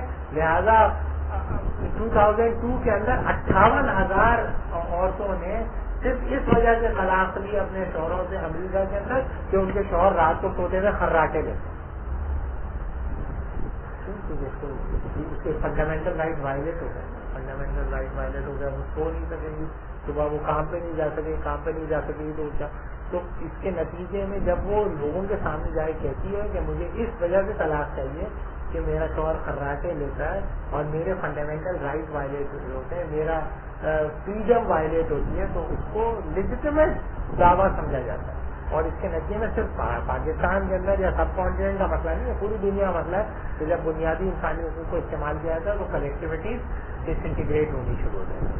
تیسری بات یہ ہوتی ہے کہ جب آپ بنیادی انسانی حقوق کو بنیاد بنا کر ایک دستوری اور جمہوری جد و جہد کے اندر جاتے ہیں تو آپ کے پاس کوئی دلیل نہیں ہوتی کہ وہ ریاستی ادارے جو کہ ان جمہوری اور دستوری آئیڈیلز کے اظہار کے لیے وجود پا گئے ہیں ان کو اسلامی سانچے کے اندر ڈالیں. مثلاً یہ کہ اس وقت جو ہے سپریم کورٹ کے اندر جو کچھ ہو رہا ہے، سپریم کورٹ کے ججز کو بند کر دیا، عدلیہ سے متعلق وکیلوں کی پٹائی ہو رہی ہے، صحافیوں کی پٹائی ہو رہی ہے، اس پر آپ کیا پوزیشن لیں گے؟ کیا پوزیشن لیں گے؟ آپ یہ پوزیشن لیتے ہیں عدلیہ آزاد ہونی چاہیے، آپ یہ پوزیشن لیں گے کہ وکلا آزاد ہونی چاہیے اصولی طور ایبسولوٹلی سے، اور صحافی بنیادی طور پر آزاد ہونی. یہی صحافی بنیاد جو آزادی جس اصولی طور پر آپ جس آزادی کی بات کر رہے ہیں، اسی صحافتی برادری نے اسی اصول کو سامنے رکھ کر حضور صلی اللہ علیہ وسلم کے کارٹون بنائے گئے. تو پھر آپ کو کیوں تکلیف ہو رہی؟ اصول ہے نا، آزادی اظہار رائے، جس کی ہمارے سارے لوگ جو سیاسی لوگ ہیں، جو سیاسی تنظیموں سے متعلق ہیں، اب یہ کہہ رہے ہیں نا آزادی رائے کا اظہار ایک بنیادی انسانی حق ہے، اس انسانی حق سے ان کو محروم کر کے ڈنڈے مارے جا رہے ہیں. تو پاکستان کے اندر ایک اسلامی حکومت آ جائے، پوری سیٹوں پر مذہبی ایم ایم اے الیکشن جیت جائے، اور الیکشن جیتنے کے بعد ایک صحابی ہے میں تو لعنت بھیجتا ہوں سیاسی نظام کے اوپر، اور میں لعنت بھیجتا ہوں ان سب کے اوپر، اور میں تو ایک ایسا سیاسی نظام چاہتا ہوں جس میں لوگ جو ہے سلمان رشدی کی طرح کتابیں لکھیں. تو اس کو کیا ڈنڈے نہیں ماریں گے ایم ایم اے والے، اور اس کو پکڑ کے بند نہیں کریں گے؟ اس کو پکڑ کے بند کریں گے تو کیا کون سے اصول کی بنیاد پہ بن گئے؟ آپ تو بنیادی اصول انسانی حقوق کو مانتے ہیں، دستور اس کو پروٹیکٹ کرتا ہے، کیا کہتے ہیں آپ کی آبجیکٹو ریزولوشن قرارداد مقاصد جو ہے اس کو پروٹیکٹ کرتی ہے، تو اس کو کرنے دو، کیا پرابلم؟ آپ کہتے ہیں نہیں، وہ یہ جو ہے اظہار رائے کی آزادی کا غلط استعمال ہے. آزادی نہ تو صحیح ہوتی ہے نہ غلط ہوتی ہے، آزادی آزادی ہوتی ہے. وہ آپ اپنی آزادی رائے کے اظہار کی بنیاد پر لوگوں کو نماز کی طرف بلا رہے، کوئی آدمی اپنی اظہار رائے کی آزادی کو استعمال کر کے قواعد کے کوٹھے کی طرف بلائے. آپ کہیں نہیں ہمارا میسج اس کو ہوں گے ہم جیتیں گے، لوگ قواعد کے کوٹھے کی طرف زیادہ جاتے ہیں. آپ کو دو چیزیں ہیں، قواعد کو ڈنڈے مار کے آپ کو بند کرنا پڑے گا. وہ جو اس عورت کو پکڑ کے جب لال مسجد والے لے گئے تو اس نے کہا کہ میں زیادہ میرے ساتھ وہ کیا میں وہ ہو جاؤں گی عیسائی، کہا تھا کہ نہیں کہا تھا؟ اور آپ کا جو کانسٹیٹیوشن ہے اس میں وہ کہتی ہے میرا فنڈامنٹل رائٹ ہے، میں جو چیز آئے کروں. یہ کون ہوتے ہیں مجھے روکنے والے؟ آپ کی اسٹیٹ نے فنڈامنٹل رائٹ کو پروٹیکٹ کیا، ان سے رائٹ چھوڑ دیں ان کو. اور چونکہ وہ بھی فنڈامنٹل رائٹ اور آپ کے کو آپ مانتے ہیں کہ آپ اچھی ہو جائیں. انشاءاللہ ہم لوگ بھی دعا کریں گے گھر میں بیٹھ کے، آپ بھی دعا کریں ٹھیک ہو جائیں. اور اگر نہیں بھی ٹھیک ہوتی تو کیا بات، ٹھیک تو کچھ ہوتا ہی نہیں ہے. رائٹ کی پرائرٹائزیشن کے نتیجے میں کچھ ٹھیک نہیں ہوتا. جو بھی ہوتا ہے وہ آپ کا اپنا تصور خیر ہوتا ہے، جس کو as long as you are not affecting the right of the other. تو دستوریت اور جمہوریت دراصل جس چیز کی طرف آپ کو بلاتی ہے وہ یہ جو میں نے شروع میں کہا تھا کہ ارادہ انسانی کی الوہیت کے قائل ہے، اور یہی اس کا نتیجہ نکلتا ہے. ابھی آپ دیکھ لیں کہ آپ جب سیاسی عمل میں جائیں گے تو آپ جس کی طرف بلا رہے ہیں آپ بھی کہہ رہے ہیں عدلیہ کو آزاد کرو، عدلیہ ایبسولوٹلی فری ہے، عدلیہ ایبسولوٹلی فری ہوتی ہے. اور جو ہے آپ کی عدلیہ نے پچھلے 50 سال سے جو ہے ربا کے خلاف جو بھی پٹیشن آتی ہے اس کو وہ کر دیتی ہے سسپینڈ. ایبسولوٹ رائٹ ہے نا اس کا، کنٹینٹ آف کورٹ ہو جائے گا. آپ قبول کرتے ہیں نا، کیوں؟ کیونکہ آپ کو مانتے ہیں کہ کون انٹرپریٹ کرے گا قانون کو؟ جوڈیشری کرے گی انٹرپریٹ. اس کو کچھ پتہ ہی نہیں ہے جوڈیشری کو. آپ مانے جا رہے ہیں کیوں؟ کیونکہ آپ نے فنڈامنٹل رائٹ کی بنیاد پر ایک سیاسی نیا دستور نے گارنٹی کیا ہے سیپریشن آف پاور ہونی چاہیے. تو سیپریشن آف پاور کے نتیجے میں جو بھی اینٹیگنزم پیدا ہوگا اس کے نتیجے میں ماشاءاللہ انشاءاللہ ہمیشہ خیر ہی پھیلے گا، اور اگر نہیں بھی پھیلے گا تو ہم اسے خیر بنانے کی کوشش کریں گے. دوسری چیز یہ کہ آپ عدلیہ یہ کیا کہتے ہیں صحافیوں کی آزادی کی بات کر رہے ہیں ایبسولوٹ یہ جیو والے بڑے بڑے مذہبی علماء کی جو ہے ان سے گدھے کی آواز اور بکری کی آوازیں اور فضل الرحمان کا کہتا ہے گدھے بن کے دکھاؤ گدھے کی آواز نکالتا ہے الطاف حسین کی نکالی کبھی انہوں نے بنائی کسی الطاف حسین کا کسی ٹی وی چینل نے مذاق اڑایا آج تک گھر پہ گھس کے مار دیں گے پاکستان کے اندر پرواہی نہیں کر سکتا وہ چاہے کہیں پہ ہی بیٹھا ہو اسلام ایک نے مذاق بنایا تھا اس کو اٹھا کے لے گئے اس کو اتنا مارا سدھر گیا وہ آپ کے بڑے بڑے مذہبی رہنما نیک لوگ ان کا تماشا بنا رہے ہیں ان کا مذاق اڑا رہے ہیں اور غنڈے اور بدماشوں سے ڈرتے ہیں تو آپ تو اصولی طور پر عدلیہ کی آزادی کی بات کرتے ہیں اور وہ جو چاہنا چاہیں اور کیا کہتے ہیں یہ بھی صحافی بھی جو تو آپ پھر کس کی طرف بلا رہے ہیں بلا کس چیز کی طرف ہے جب یہی پیپلز پارٹی بھی کر رہی ہے یہی مسلم تو آپ کیا کر رہے ہیں آپ کو کیا کرنے کی ضرورت ہے پھر تھوڑے جو ہو رہا ہے ہوتا رہے آپ کس بات ہم میں بھولے جا رہے ہیں یعنی کہ آپ ڈنڈے کھا کر عدلیہ کو آزاد کروائیں گے وہی عدلیہ پھر پابندی لگا دیں گے اسی عدلیہ نے آپ کو نافذ کرنے دیا کیا جس عدلیہ کی آزادی کے لیے آپ ڈنڈے کھانے کو جا رہے ہیں اور اپنے کارکنوں سے کہہ رہے ہیں جاؤ جا کے اپنی پیٹوں پہ ڈنڈے کھاؤ یوں ہاتھ باندھ کر کے کھڑے اور ڈنڈے تمہیں مارتے رہے وہی عدلیہ نے آپ کو نافذ کرنے دیا وہ حزب بل آپ نافذ کر سکے پوری آپ کی میجورٹی تھی پارلیمنٹ کے اندر کچھ کر سکے آپ کچھ نہیں آپ کر نہیں سکتے اس لیے کہ آپ ایک انکوہرنٹ ریڈیکولس پوزیشن کے اوپر کریں ریڈیکولس اس لیے ہے کہ جس چیز کو آپ پریکٹیکلی پریکٹس کر رہے ہیں اصولی طور پر اس کی نفی کرتے ہیں اور جس چیز کو آپ اصولی طور پہ مانتے ہیں پریکٹیکلی اس کی نفی کرتے ہیں اس کا آخری بات کہ اس کے نتیجے میں کارکن کا کیا اثر ہوتا ہے کارکن انتہائی کنفیوز ہو جاتا ہے کارکن کی سمجھ میں نہیں آتا کہ وہ کرے کیا اس سے آپ کہہ رہے ہیں جا کے تم دھرنا کیا مارو وہ ان کو چیف جسٹس کو پڑھے چیف جسٹس بھارت میں گئے اب یہ ایک آیا ٹی وی چینل والا بولنے کا یہ بڑا مسئلہ ہو رہا ہے اور جو سول سوسائٹی ہے اس کی بھی پٹائی ہو رہی ہے تو یہ تو مشرف جو تھا وہ تو سول سوسائٹی کا آدمی تھا اس کے پیچھے لبرل تھے اب یہ سول سوسائٹی اور لبرل آپس میں ہی لڑ رہے ہیں آپ کیا کریں گے میں کچھ نہیں جانتا نہیں پھر بھی آپ بتائیں میں نے آئی وانٹ بوتھ پارٹیز بلیڈ میں چاہتا ہوں دونوں خوب مارے ایک دوسرے کو جس طرح انہوں نے اسلامسٹوں کو مارا اب دونوں ایک دوسرے کو مارے لیکن افسوسناک پہلو اس طرح یہ ہے کہ ہمارے جو مذہبی پورا کا پورا طبقہ وہ جا کے ان کی سپورٹ پہ آ گیا وہی لبرل جنہوں نے ابھی تو حزب بل کو نہیں ہونے دیا جنہوں نے حقوق نظام بل بنوایا وہ سارے کے سارے اقدامات جو آپ سے جنہوں نے آپ کی مخالفت میں کیے اور آپ کو ایک اینٹیگنزم فورس کے طور پہ دکھا رہے ہیں آپ انہیں کے ساتھ ہینڈ ٹو ہینڈ جانے کی کوشش کر رہے ہیں اسی دستور یہ کیا صحیفہ آسمانی ہے کیا تو پہلی بات تو یہ کہ بالکل اس کو کہ آپ کا سیاسی کارکن کام کر ہی نہیں سکتا کیوں کیونکہ جو اصول اس کو آپ سکھاتے ہیں جس کے لیے آپ اس کو قربانی مانگ رہے ہیں پریکٹیکلی آپ اس کے بالکل اپوزٹ کر رہے ہیں اور اس کے نتیجے میں جو نظام زندگی فروغ پا رہا ہے اس کا اس سے کوئی تعلق ہی نہیں ہے وہ کیوں ڈنڈے کھائے وہ گھر میں جا کے نہ بیٹھ جائے وہ اپنی زندگی نہ گزارے ویسے بھی کتنے لوگ سیاسی عمل میں شرکت کرتے ہیں 30% لوگ 20% لوگ ووٹ ہی کوئی نہیں ڈالتا تو آپ یہ سمجھتے ہیں کہ وہ اگر ہم نے یہ نہیں کیا تو بڑا بھونچال آ جائے گا ہمارے میرا سسرال ہے کھلا بڑھ کے اندر ان سے میں نے جا کے پوچھا بھائی ابھی الیکشن ہوئے تھے تو وہ بہت تو وہ کہہ رہے میں نے کیا اعتراض کیا ہے آپ کو پچھلی دفعہ جو الیکشن ہوئے تھے اس میں بولے کہ پچھلی دفعہ جو الیکشن اس میں بنیادی اعتراض ہے کہ دونوں الیکشن ایک ہی دن ہو گئے قومی اسمبلی کا بھی صوبائی اسمبلی کا بھی اس کی وجہ کیا ہے اس کی وجہ یہ کہ ہم لوگوں کو ایک دن بریانی کھانے کو ملی ورنہ 2 دن ہوتی ہے بریانی 2 دن بریانی بنتی ہے ایک ہی دن اس کا تو یہ مسئلہ ہے وہ کہاں کس اس کے کھاتے کے اندر آ وہ سوچے گا انسانی آزادی چلو آؤ میں ووٹ ڈال دوں ووٹ ڈالا سب شکتی کو نہیں ہونا تو وہی ہے تو تم کیوں مرے جا رہے ہیں اس کے اندر جانے کے اور یہ سمجھنا کہ اگر آپ نے ووٹ نہیں ڈالا تو لا محالہ آپ لوگ سب ڈنڈے لے کے روڈوں کے اوپر نکل جائیں یہ بھی کرنے کی ضرورت ہے یہ کیسے آپ نے اپلائی کر لیا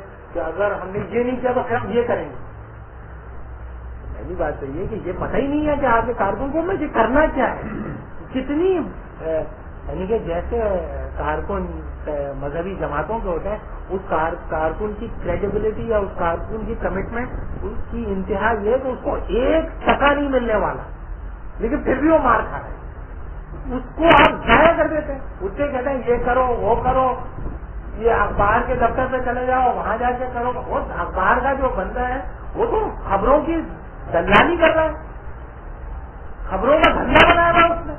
چینل کھول کر سلسلہ کا جو رول ہے وہ یہ کہ آپ جب کوئی پروگرام دکھائیں گے تو 12 منٹ کے اشتہار سے زیادہ آپ نہیں دکھا سکتے. جاوید خان زیادہ جو پروگرام آتا ہے اس میں 40 منٹ کے ایڈورٹائز ہوتے ہیں. ایسے ہی وہ جا رہے پروگرام، ایسے ہی سب لوگ دیکھ رہے ہیں، ایسے ہی اسکرینس کا اور سترنگی کے ایڈز اس کو مل رہے ہیں. دھندا ہو رہا ہے نا، سیاسی ملاقڑے ہو رہے ہیں. آپ جا رہے ہیں سیاسی کشتیاں کرنے کے، اسی چینلز کے اوپر آپ جو کشتیاں کر رہے ہیں اس کے نتیجے میں آپ کو ہزاروں بار انہوں نے دھول چٹائی. تو ایشو یہ ہے کہ سیاسی کارکن کی سمجھ میں نہیں آتا میں کیا کروں، لہٰذا وہ کنفیوز ہوتا ہے، ڈس انچانٹ ہوتا ہے اور موسٹلی میچور ہونے کے بعد الگ ہو جاتا ہے. لہٰذا آپ کے پاس اممیچور کارکنات رہتے ہیں. جب تک کہ وہ اگر ان کو میچور ہونا سوچنے والا ہوگا وہ کہے گا بھائی مجھ سے ہی کیا کام کروا رہے ہیں، میں نہیں کر پائے گا، وہ بھاگ جائے گا. تو پہلی بات یہ کہ ہم جب یہ جو پوری دستوریت اور جمہوریت کی بنیاد پر جو سیاسی تنظیمیں نو کرنا چاہتے ہیں، اس کے نتیجے میں ہم نے سوائے اپنے کارکن کو انشانٹ کرنے کے سوا کچھ نہیں کیا. تو مطلب یہ کہ میں نے کچھ مین پوائنٹس رکھے ہیں، میں نے کوشش کی کہ اس کو پریکٹیکل سطح کے اوپر ہی رکھوں. اس میں اگر کوئی کوشچن کرنا ہے پہلے ڈاکٹر صاحب اس کو سمرائز کر دیں. اوکے، میرے خیال میں صرف 2-3 چھوٹی چھوٹی باتیں ہیں. اس کے بعد ہمارے پاس 1 گھنٹے کا قریب ہے گفتگو کے لیے، وہ انشاءاللہ کریں گے. پہلی بات یہ دیکھیے وہاں بھائی نے ماشاء اللہ فرمایا، اس میں پہلی بات جو سمجھنے کی ہے وہ یہ ہے کہ اصولی فرق جمہوریت اور اسلامی نظام ریاست میں کیا ہے. تو آپ یہ دیکھیں ہم شروع یہاں سے کریں کہ اگر ہم اسلامی ائمہ سیاست کا کی فکر کو دیکھیں، امام ماوردی یا امام ابن خلدون یا امام غزالی جو بھی، تو آپ دیکھیں گے کہ جمہوریت یا دستوریت کا ان کے ہاں کوئی تصور نہیں، کبھی بھی نہیں، کوئی بھی نہیں کر سکتا کہ مثلاً دستور کا تصور امام ابن خلدون سے پیدا آیا یا امام ماوردی سے کوئی ایسے کوئی بھی یہ نہیں کر سکتا کہ جیسے کہ یہ کہ جمہوریت کا کوئی تصور کو ہم ایک بات. اسی زمین یہ کہ جتنی بھی اسلامی ریاستیں قائم ہوئیں، اسلامی ریاست ایران سے پہلے 1979 کبھی بھی کسی نے بھی اسلام دستور نہ بنایا، نہ وہاں جمہوریت، نہ کوئی الیکشن وغیرہ کا کوئی.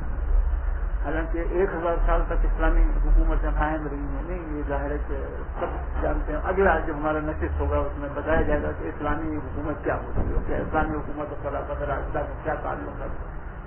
تو اگر ہم یہ مان لیں کہ اسلامی حکومت کو استعمال کے وجود تک موجود رہی اور پھر حضرت امیر المومنین نے اسلامی ریاست قائم کی افغانستان میں، تو کسی بھی اسلامی ریاست نے ایران کے مرتبہ نہ دستور بنایا، نہ وہاں انتخابات کی بنیاد کے اوپر تفویض کے بعد. تو اصولی بات یہ ہے کہ یہ بالکل ایک ایسی بدعت ہے کہ جس کا اسلامی کوئی جواز نہیں، کوئی بدعت حسنہ نہیں ہے، ایسا نہیں ہے، بالکل بدعت حسنہ نہیں. نہ اس کو کوئی جواز ہے اسلامی تاریخ میں، نہ اس کی کوئی نظیر ملتی اسلامی تاریخ میں، نہ ائمہ سیاست اسلامی کبھی بھی اس کی تصدیق کر. اچھا، اب یہ کہ یہ سب بیوقوف لوگ تھے اور ان کو کچھ سمجھ نہیں آیا اور آج تمام چیزیں آ گئی، یہ تو ظاہر ہے کہ یہ ایک بڑی بیوقوفی، یعنی ایک ایسی بات ہے کہ جو کوئی بھی مسلمان یہ تصور نہیں کرے گا کہ آپ ائمہ سیاست سے جن ہزاروں بادشاہوں نے اور ہزاروں حکمان ہے کہ جنہوں نے شریعت کو نافذ کیا اور جنہوں نے علوم اسلامی کی بالادستی کی وغیرہ، وہ سب کا سب جو ہے خوب سے. اور آج یہ ہم سے کرا ہوا ہے کہ نہیں، اسلامی نظام حکومت تو جمہوری ہے اور دستوری ہے. اگر بات کیجیے ایسا ہی ہے تو بتاؤ تو کیوں قدر بے وقت سے وہ کیسے یہ تمہارے اوپر یہ اتنی بڑی جو تم بنیادی حقیقت کہتے ہو تم پہ آشکارا ہو گئی ہو، کسی پہ بھی نہیں آشکارا ہو، نہ کسی صحابی پہ، نہ کسی تابعی پہ، نہ کسی تابعی پہ، نہ کسی عالم پہ، نہ کسی عالم کیا ہے تو کہاں سے لائے؟ ظاہر ہے کہ تم یہ لائے تو مغربی سے ہو نا، کیوں یہ تم یہ سب باتیں کرتے ہو، یہ حکومت ہو، یہ جمہوریت ہو، یہ اس لیے کہ تم مغرب سے مرعوب ہو. 300 سال مغرب نے تمہارے اوپر حکومت کی اور اس کے بعد جس طریقے سے نالجسٹوں نے اور جس طریقے سے جیسے کہ دوسرے لوگوں نے مغرب کا تجربہ کیا تو ویسے ہی کچھ نہ کچھ تم نے بھی کر لیا. آگے پیچھے ہو سکتا ہے فرق کو کچھ تھوڑا بہت, لیکن یہ کہ بنیادی طور پہ کہ تمہاری مغرب سے مریوبیت ہی کی تم نے کہانی ہے نا, جس کے لیے تم کہتے ہو کہ نہیں اسلام کے تصور کا صحیح نظام تو وہی ہے کہ جو لاک سے اور مونٹیسکیو سے جیسے کہ یہ کہ وہ ان لوگوں سے نکلتا ہے, اور حیران ماوردی کا تو کوئی تذکرہ ہمارے اسلامی سیاسی لٹریچر میں اب بالکل نہیں ہوتا, کبھی کسی نے جانی نہیں. اب ہمارے علماء جو ہمارے ساتھ موجود ہیں ان سے ہم نے گزارش کی ہے کوئی نہیں, حیران ماوردی تو بالکل کوئی بھی نہیں. اب کہ ماوردی نے کیا فرمایا کیا امام نے خود میں ایسے ہی دوسرے ان کے مقدمہ کا تذکرہ تو ہوتا ہے, لیکن جو سیاسی یعنی کسی بھی کتاب میں تو سب لوگ نام بھی بولتے ہیں. ایک تو بات سمجھنے کی ہم کارکنان تحریکات اسلامی کے لیے یہ بڑی زبردست سمجھنے کی بات ہے کہ اگر ہمیں واقعی اگر ہمارا اسلامی انقلاب سے مطلب یہ ہے کہ ہم حضور نبی کریم صلی اللہ علیہ وسلم کی تمام سنتوں کو زندہ کرنا چاہتے ہیں, یہی تو ہے اسلامی انقلاب, اور تو تھوڑی ہے. اسلامی انقلاب کیا ہے, یہی ہے کہ مراجعت کرو نبی صلی اللہ علیہ وسلم کے, اسی لیے آپ نے فرمایا کہ خیر و فرض میرا دور سب سے بہترین, اسی کی طرف رجوع کرنے کا یہ طریقہ ہے اسلامی. امام حسین رضی اللہ تعالیٰ نے کی اسی کوشش کی, اور امام حسین ہی اسلامی انقلاب کے لیڈر ہے, وہی کام ہے. اگر اسلامی انقلاب کوئی اور مطلب ہے تو ہمیں بتاؤ تو کیا ہے وہ, کیا واقعی اسلامی انقلاب حضور نبی صلی اللہ علیہ وسلم کی سنتوں کو زندہ کرنے کے علاوہ کوئی چیز ہے؟ اگر وہ علاوہ کوئی چیز ہے تو لانا کو اس سے تو ہمارا اس سے کیا تعلق؟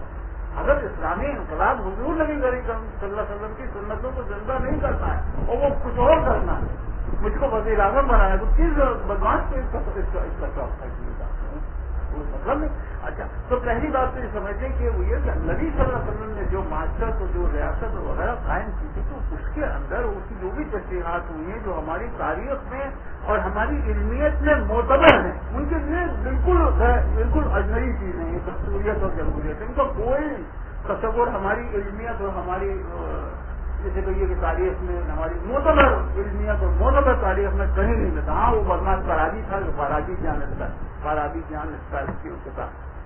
اچھا, ایک بات تھی. دوسری بات میں سمجھتا ہوں خیر بڑا ضروری وہ یہ کہ دیکھیے جیسے انہوں نے فرمایا کیا چیز ہے اصل میں جو بنیادی اصول ہے جس کی وجہ سے ہم جمہوریت کو اور دستوریت کو رد کرتے ہیں, اس کی بنیادی وجہ یہ ہے کہ ہم عوام کے اور فرد کے اس حق کو رد کرتے ہیں کہ وہ حکومت کریں.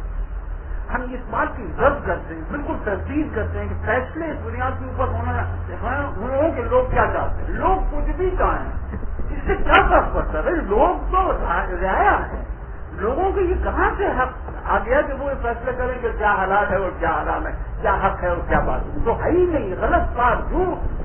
اسی لیے کبھی بھی اجماع کی یہ بنیاد نہیں بنی. آپ علماء ہیں اور میں جاہل ہوں, لیکن آپ مجھے بتائیں کہ عوام کی اکثریت ہے وہ اسی بنیاد پہ اجماع ہوگا. ارے بھائی عوام تو عوام ہیں, ان کو کیا حق ہے یہ فیصلہ کرنے کا کہ سارے کا کیا مطلب ہے؟ جو جاہل ہے وہ تو ان کو پتہ ہی نہیں.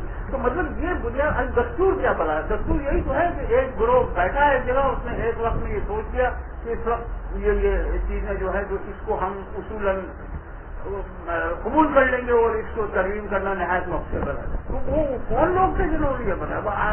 1956 کی جو اسمبلی تھی کہ جس نے یہ دستور, یا 1963 کی وہ اسمبلی تھی, یا 1973 کی وہ اسمبلی تھی, تو کیا وہ اہل الرائے اور یعنی شرابی خانیوں کی اکثریت تھی ان تینوں اسمبلیوں کے اندر نہیں؟ امریکہ کے ایجنٹ اور برطانیہ کے کھانے والے اور فوجی بدماش یہ سب سے, تو ان کے جو کچھ بھی طے کیا ہو اس سے بڑا اسلام کا کیا تعلق؟ یہ اس کو آپ کی بنیاد پر کہتے ہیں اس کو تقدس حاصل ہونا چاہیے. 1973 کی اسمبلی کی فیصلوں کی بنیاد کے اوپر جو اصول بنائے اس کی کیا تقدس؟ وہ تو بدماشوں کا ایک گروہ ہے جنہوں نے اپنے ذاتی مفادات کے تحفظ کے لیے کچھ اصول طے کر لیے. اس کی سیکریٹنیس یا اس کی تقدس کا کیا سوال ہے؟ کوئی تقدس سوال تھا؟ ہاں, کبھی بھی کسی حال میں بھی ہم فیصلہ اس بنیاد سے نہیں کریں گے کہ لوگ کیا چاہتے ہیں. لوگ کچھ بھی چاہیں, فیصلہ ہم اس بنیاد پہ کریں گے کہ ہمارے وہ لوگ کہ جو صبح شام قال اللہ قال رسول کرتے ہیں اور جن کا فرض یہ ہے کہ وہ بتائیں کہ سارے کا مقصد کیا ہے, سارے کا منشا کیا ہے, سارے کا مزاج شناخت رسول ہے, حکم کیا ہے, اس حکم پہ ہم عمل خود بھی کریں گے اور عوام کو بھی مجبور کریں گے جو اس کے اوپر اس حکم کو مانے. یہ ہے ہمارے سیاسی نظام کی بنیاد. ہم دستور کو ہرگز تقدس دینے کی یا دستور کو بنیاد بنانے کے لیے تیار نہیں ہے، اس لیے کہ بنیاد سیاسی عمل کے بنیاد بنانے کے لیے تیار نہیں ہے، اس لیے کہ اس کا مطلب یہ ہے کہ وہ کتاب اللہ اور سنت رسول اللہ کی جگہ لے رہا ہے. وہ تقدس کا دعویٰ کر رہا ہے. وہ کہہ رہا ہے کہ ویسے ہی تم دستور کی پابندی کرو، بلکہ اس سے 1000 گنا زیادہ، جیسے تم کتاب اللہ اور سنت رسول اللہ صلی اللہ علیہ وسلم کرام کی مروج شدہ فقہی نظام وغیرہ کر رہے. نمبر 2، یہ تو بنیادی نہیں بنتی کہ لوگ کیا کیا چاہتے ہیں، کچھ بھی چاہیں. لہذا جمہوریت کے ہم اس بنیاد کے اوپر مخالف ہیں کہ ہم عوام کی حاکمیت کے مخالف ہیں. ہم ہرگز یہ مناسب نہیں سمجھتے کہ فیصلے عوام کریں کسی سطح کے اوپر بھی. اس بنیاد کے اوپر ہم جمہوریت کے مخالف ہیں. ہاں، آخری بات جو میں یاد کرنا چاہتا ہوں، اس کے بعد میں سوال جواب کرتے ہیں، وہ یہ ہے کہ یہ بالکل ممکن ہے کہ ایک جمہوری عمل کو جمہوریت تباہ کرنے کے لیے ہم استعمال کریں. یہ بالکل بالخصوص انتخابات، یہ بالکل ممکن ہے کہ ہم انتخابات کو اس طریقے سے استعمال کریں کہ انتخابات میں ہماری کامیابی کے نتیجے میں جمہوری عمل ہمیشہ ہمیشہ کے لیے ناممکن ہو جائے. یہ بالکل، اور یہ اس کا محدود تجربہ ایران میں ہم کر چکے ہیں. ظاہر ہے کہ جو جمہوریت ایران میں اس وقت موجود ہے وہ جمہوریت نہیں ہے. ان معلوم ہے کہ ایک مجلس ہے اوپر کی جو فیصلہ کرتی ہے کہ کیا حدود وقیود جمہوریت، وہ غیر جمہوری جدوجہد کے ذریعے ہم نے جمہوریت کو اس طریقے سے مقید کر دیا ہے کہ اس کے نتیجے کے اندر ایسے نتائج نہیں نکل سکتے کہ جو اسلامی نظام کو مؤثر کرتے ہے نا.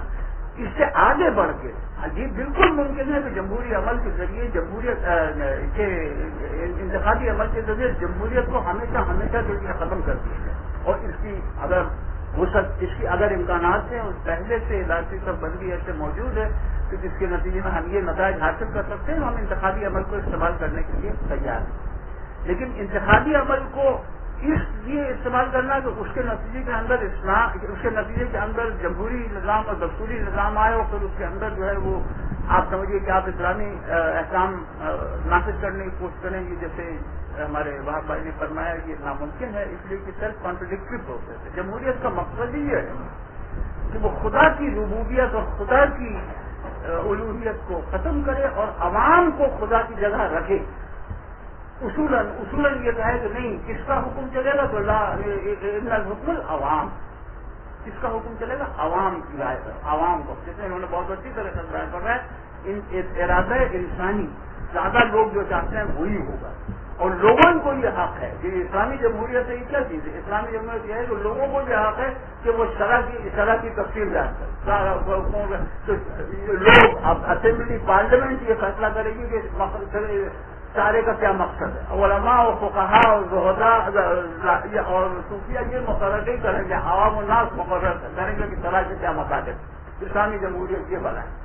تو ظاہر ہے کہ دین کو مشق کرنے کا طریقہ ہے اسلامی جمہوریت، اور کچھ نہیں ہے اسلامی جمہوریت کا، نہ ہماری تاریخ میں نہ ہماری علم میں کوئی ایک بات. اتنی بات سے میں اپنی بات ختم کرتا ہوں، اور اب ہم سوالات کے آواز لیتے ہیں. میرا سوال یہ ہے کہ آج کل جو ہے وہ سول سوسائٹی کی اس طرح بہت زیادہ استعمال ہو رہی ہے، اور اس حوالے سے حکومت میں کہا رہے تھے تو کاٹ قسطوں میں ایک منظور آیا، اور اس میں انہوں نے پہلے تو یہ بتا ہوا کہ مغرب والوں نے سول سوسائٹی سے مذہب کو نکال دیا، اور پھر انہوں نے آخر میں جو آخری جو خلاصہ میں اس کے زیادہ بھول گیا، اور آپ کو بیٹھے ہوئے اس میں یہ جو انہوں نے ثابت کیا قرآن جو ہے وہ سول سوسائٹی کو پیش کرتا ہے، قرآن سول سوسائٹی بناتا ہے، صحابہ نے یہ سول سوسائٹی بنائی، اور ہمارا اسلام جو ہے نا وہ سول سوسائٹی کی تعلیم دیتا ہے. اور دوسری بات یہ کہ سول سوسائٹی ہے کہ انہوں نے جو تعریف کی آپ کو اس کے بعد مجھے ایسا لگتا ہے کہ جو یہ ریاست سے الگ کوئی چیز ہے، اس کی طرح بات ہے. سول سوسائٹی جو ایکیڈیمک ٹیکسٹ میں لی جاتی ہے، سول سوسائٹی میں مراد ایک ایسا معاشرہ جو غرض کی بنیاد پہ قائم ہے. جاننا سے اپنے الفاظ ہیں کہ in civil society the traditional bonds are replace by impersonal bonds of interest. یعنی کہ میرا کسی دوسرے انسان سے مذہب کی بنیاد پر تعلق نہیں ہوتا، میرا کسی سے خاندان یا نسل کی بنیاد پر تعلق نہیں ہوتا، میرا کسی انسان سے محبت کی بنیاد پر تعلق نہیں ہوتا، بلکہ میرا کسی انسان سے غرض کی بنیاد پر تعلق ہوتا ہے. اور غرض کی بنیاد پر ہی میں کسی کے ساتھ کانٹریکٹ کرتا ہوں. اسی طرح سے وہ کانٹریکٹیرین سوسائٹی ہوتی ہے، یعنی کہ جس میں آپ کانٹریکٹ میں جاتے ہیں، اور کانٹریکٹ کس کے بیچ میں ہوتا ہے؟ کانٹریکٹ دو برابر کے انسانوں کے درمیان ہوتا ہے، یعنی کہ مذہب کے اندر جو تعلقات ہوتے ہیں وہ برابر کی سطح کے نہیں ہوتے، یعنی کہ صحابی اور پیغمبر برابر کی سطح کے نہیں تھے، اور صحابہ اور تابعین برابر کی سطح کے نہیں تھے، اور تابعین اور تبع تابعین برابر کی سطح کے نہیں تھے. لہذا کانٹریکٹیرین سوسائٹی ایک ایسی سوسائٹی ہوتی ہے جس میں دونوں فرد برابر سیلف گورنڈ آٹونومس بینگ ہوتے ہیں، بالکل آزاد، برابر کے آزاد، برابر کے ریشنل اور برابر کے خود غرض ہوتے ہیں، بلکہ خود غرضی اور ریشنلٹی ایک ہی چیز کے دو نام ہیں. لہذا جب ہم کہتے ہیں کہ کوئی سوسائٹی سول سوسائٹی ہے تو اس کا مطلب یہ ہے کہ اس نے روایتی ترتیب جو تعلقات کی ہے اس کو ریپلیس کر دیا ہے تعلقات کی ایک نئی نوعیت سے، جو کہ صرف انٹرسٹ کی بنیاد پر بنتی ہے اور انٹرسٹ کی بنیاد پر توڑی جاتی ہے. اور ہائیسٹ آرڈر انٹرسٹ کیا ہے؟ جتنے بھی انسان کے مفادات ہیں ان میں سب سے ہائیسٹ آرڈر انٹرسٹ کیا ہے؟ ہائیسٹ آرڈر انٹرسٹ ہے فریڈم آف این انڈیویجل، میری سیلف ڈٹرمنیشن. یعنی کہ سول سوسائٹی ایک ایسی سوسائٹی جس کا ہائیسٹ انٹرسٹ کیا ہے کہ ہر فرد اپنے خیر اور شر کے معیارات کا خود مکلف ہو جائے اپنی انفرادی حیثیت سے، اور کوئی بھی کانٹریکٹ جب اس کی راہ میں رکاوٹ بنے گا تو وہ اس کانٹریکٹ سے نکل جائے گا. یعنی کہ چاہے وہ میاں اور بیوی کا تعلق ہو، اور دوست کا ہو، اور کلیگ کا ہو، یا ادارے کا ہو، یا وہ کانٹریکٹ. تو کانٹریکٹیرین سوسائٹی بنیادی طور پر سول سوسائٹی ہے. تو یہ جب یہ کہتے ہیں کہ سول سوسائٹی، تو یہ ان لوگوں کو بالکل نہیں پتا سول سوسائٹی.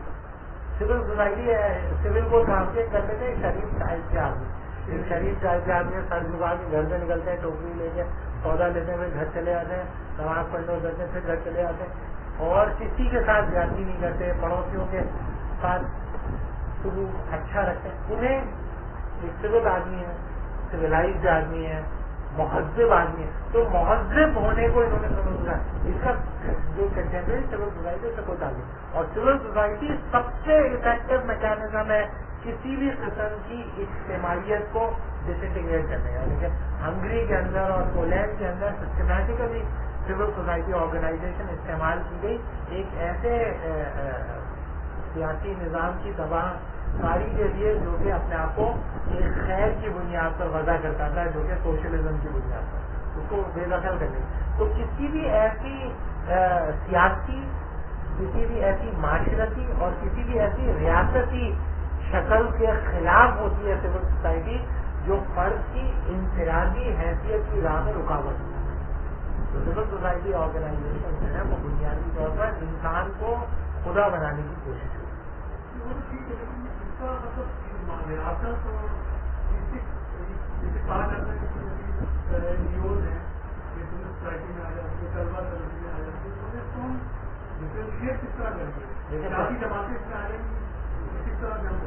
کئی سطحوں پر اس کا جواب ہوگا.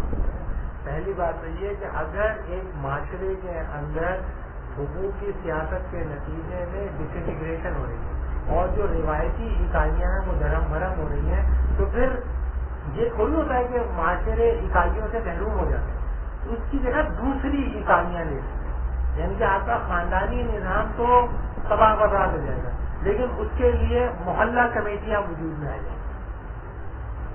آپ کا جو ہے وہ مذہبی اکائیاں تو تباہ برباد ہو جائیں گی، لیکن اس کے نتیجے میں ٹریڈ یونین پیدا ہو جائیں گی، اس کے نتیجے میں خواتین کی تنظیمیں پیدا ہو جائیں گی، اس کے نتیجے میں کھلاڑیوں کی تنظیم پیدا ہو جائے گی، اس کے نتیجے میں فنکاروں کی پیدا ہو جائے گی. اسے ذہن کی لینگویج کہتی ہے کہ یہ artificial form of connectivity generate ہوتی ہے. یہ ساری کی ساری تنظیموں میں یا اجتماعیتوں میں لوگ کیوں حصہ بنتے ہیں؟ یعنی کہ مزدوروں کی جو کنیکٹیوٹی ہوتی ہے اس میں شرکت کرنے کی بنیادی وجہ کیا ہوتی ہے؟ اپنے انفرادی مفادات کا تعلق. طلبہ تنظیموں میں شرکت کی بنیادی وجہ کیا ہوتی ہے؟ اپنے انفرادی مفادات کا تحفظ.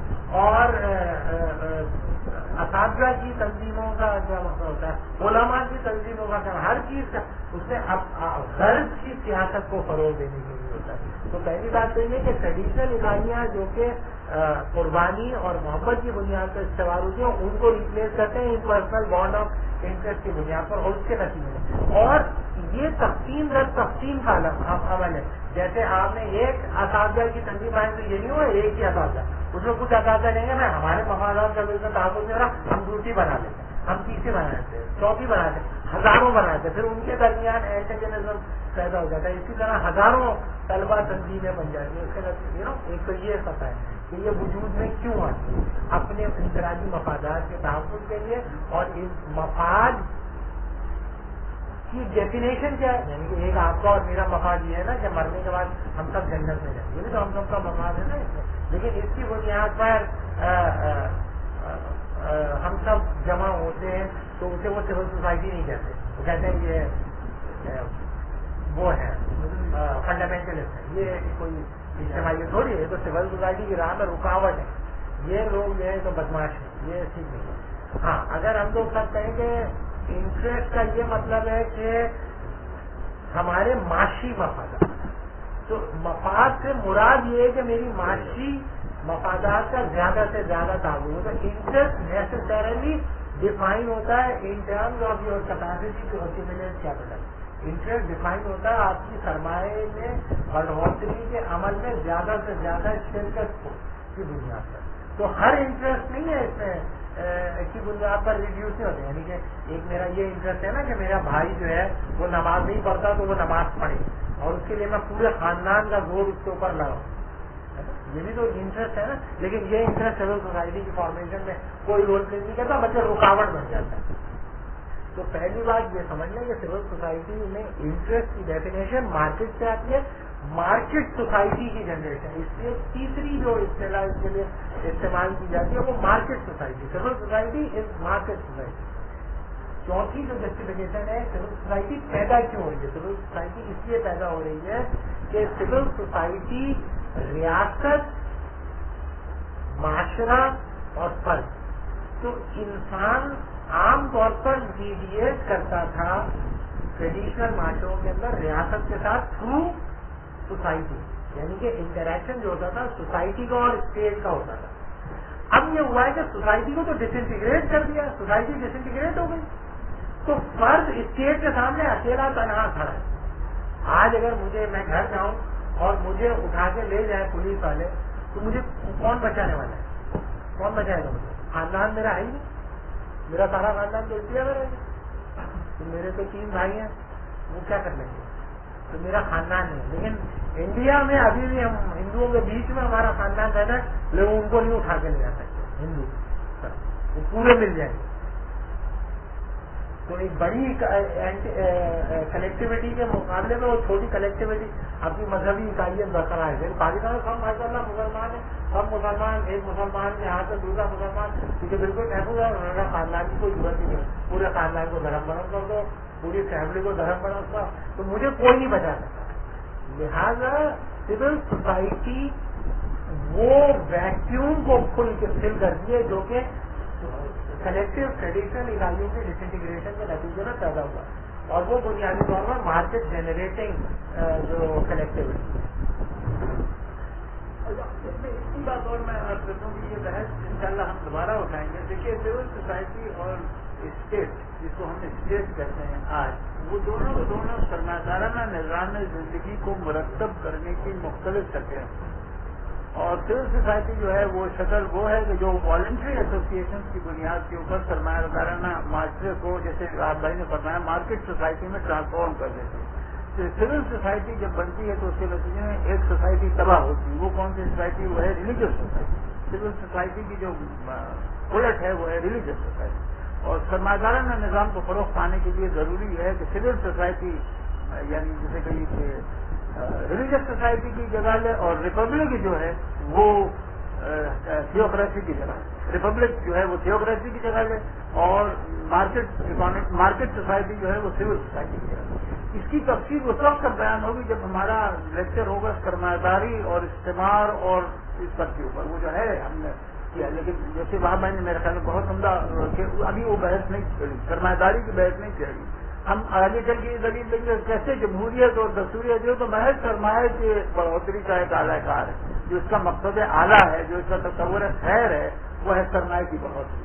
لیکن وہ کیسے وہ ہے وہ ابھی ہم عرض نہیں کر سکتے، وہ بعد میں تفصیل سے عرض کریں گے. یہ اچھی طرح تک یاد رکھیے کہ ریپبلک لیتی ہے جگہ تھیوکریسی کی، مذہبی ریاست کی، اور سول سوسائٹی جگہ لیتی ہے ریلیجیس سوسائٹی، معاشرت اسلامی یا مذہبی معاشرت. یہ ہے، اور سرمایہ داری اسی کے اوپر پنپتی ہے کہ ریلیجیس سوسائٹی ختم ہو گئے، سول سوسائٹی آ جائے اور تھیوکریسی کی جگہ ریپبلک آ جائے.